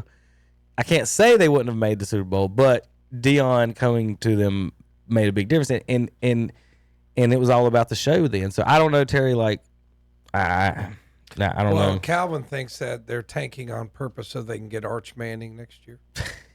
Whatever. But why is everybody so gung-ho on Arch Manning? Have we seen this kid really play an entire season? Other than his name, I mean, he might be. I'm not saying he's not, but we're all like tanking to get a kid who hasn't really been the guy yet, right? Right. So I mean, it's just like let's see. Now, everybody's expecting a big year out of Texas next year, and they think they're one of the. It would not surprise me if they win the national championship next year, but it's one of those things where. Let's see the kid play. Yeah. Let's see him do it when it matters, and then we can draft him number 1. He may go 16-0 next year. And that's fine. But San Francisco drafted Trey Smith a few years ago. We saw where that went. I mean, I'm just telling Dallas you, knows firsthand where that went. I'm just telling you, man. Be careful. Be careful. I can't see anything about a contract. Be careful. They said the money's not the greatest in the world, but he's moving him up. So they haven't announced it yet. No. Yeah, it's not going to be a lot. Jerry doesn't. He's never paid buyouts for coaches. Right. He don't pay coaches. No, he wants it to be about him. He doesn't even like to have large staffs. Because if he brought in he don't want large. If he brought in Carroll or Belichick or Dion, they would get the credit. Yeah, 100%. He does not want someone else getting the credit that he wants. And that's all it's about. He didn't learn the lesson from Jimmy Johnson. Fossil's already left. I mean, those people that we're losing. He tried to be a genius starting a rookie against Aaron Rodgers. His son, John. John, the special teams coach. Yeah, really good special. Who's the defense? Who was the Vikings' former coach? As the defensive coordinator? Zimmer. Yeah, he's non-committal. No. He's not said whether he's coming back or not. I mean, I hope he brings Harris back. I like Harris, but I mean, I don't know, guys. I mean, I sit here and I wonder what we're doing, but why did we get rid of McCarthy for the status quo? I don't understand. I do not get it. And maybe it'll be the thing that he needs. I just don't know. I mean, the only argument that can be made is maybe wanting a different voice at the top. But didn't sign Derrick Henry. Yeah, you didn't go after any of the big coaches. He's the guy that wants. And it's bad when I'm sitting here. And the other day when I heard Carroll's name come up, I said, "Go get him." And I don't like Carroll at all. Right. But he's a good coach. Yeah. He's the guy that wants the Pete the cheat. Jerry is the guy that wants to be able to pick the guy off the fantasy waiver wire and pretend he's the genius and not actually pay for the good player. If you're a Cowboys fan, we produce winners. That's what we do. Excuse me? That's what we do. For other teams. Not in the past couple decades. We produce winners. And, when you got Micah Parsons, these guys are not playing in Dallas to be on a losing squad that never makes playoffs. Well, they are. Time out. I know. Time out real quick. Micah and Des Bryant got into it this week. Did you see that? Oh yeah. Micah's got a talk show, and he said something about the old players needed to take better accountability, and Des is like, "What you talking about? You're the leader in the clubhouse now. You take accountability, not me." And then they started going back and forth talking about leadership and management and stuff. So I don't know what's going on with Micah, but him and Des, they all got into it back and forth about it. And I think Des was making great points. Like, Micah, like, you're the one there. What do these former people have to do? What am I supposed to do? You go upstairs and talk to Jerry. Yeah. I can't. What am I supposed to do? Commanders and Eagles. Terry, no Cowboys, 30 years, NFC championships. And now Jerry's got to watch the Redskins and Eagles. Your division's represented very well in the NFC play an NFC championship game. I put out and the people. All this means is if the Bills win, we know they're going to lose because there's the NFC East. That's so bad, is it not? But that's the two teams that I still have on my picks that are still going to get. And the Eagles are the only one not to beat the Bills yet. So that might be the Bills' saving grace. They could beat the Eagles. So. Eagles win, Bills win their first one. But the NFC East again has proven we are the best division in the NFL. All right, Commanders and Eagles, Tom. Thoughts on this one? Who you got? Well, eventually the clock's got to strike midnight on Jaden Daniels. We thought it was going to be last week, man. I mean, he is having the rookie quarterback winning playoff games on the road. It's like that's why I picked against him last week. I'm like, no way he's going to Detroit and beating them on the road, and he did it. Yeah. So time out real quick. Let's stop. All right, I'll stop. Credit. Kevin was right. Everybody say it together about Detroit. I'm always right. Can we do this when you're wrong? Kevin's always. Well, no. Here's the thing.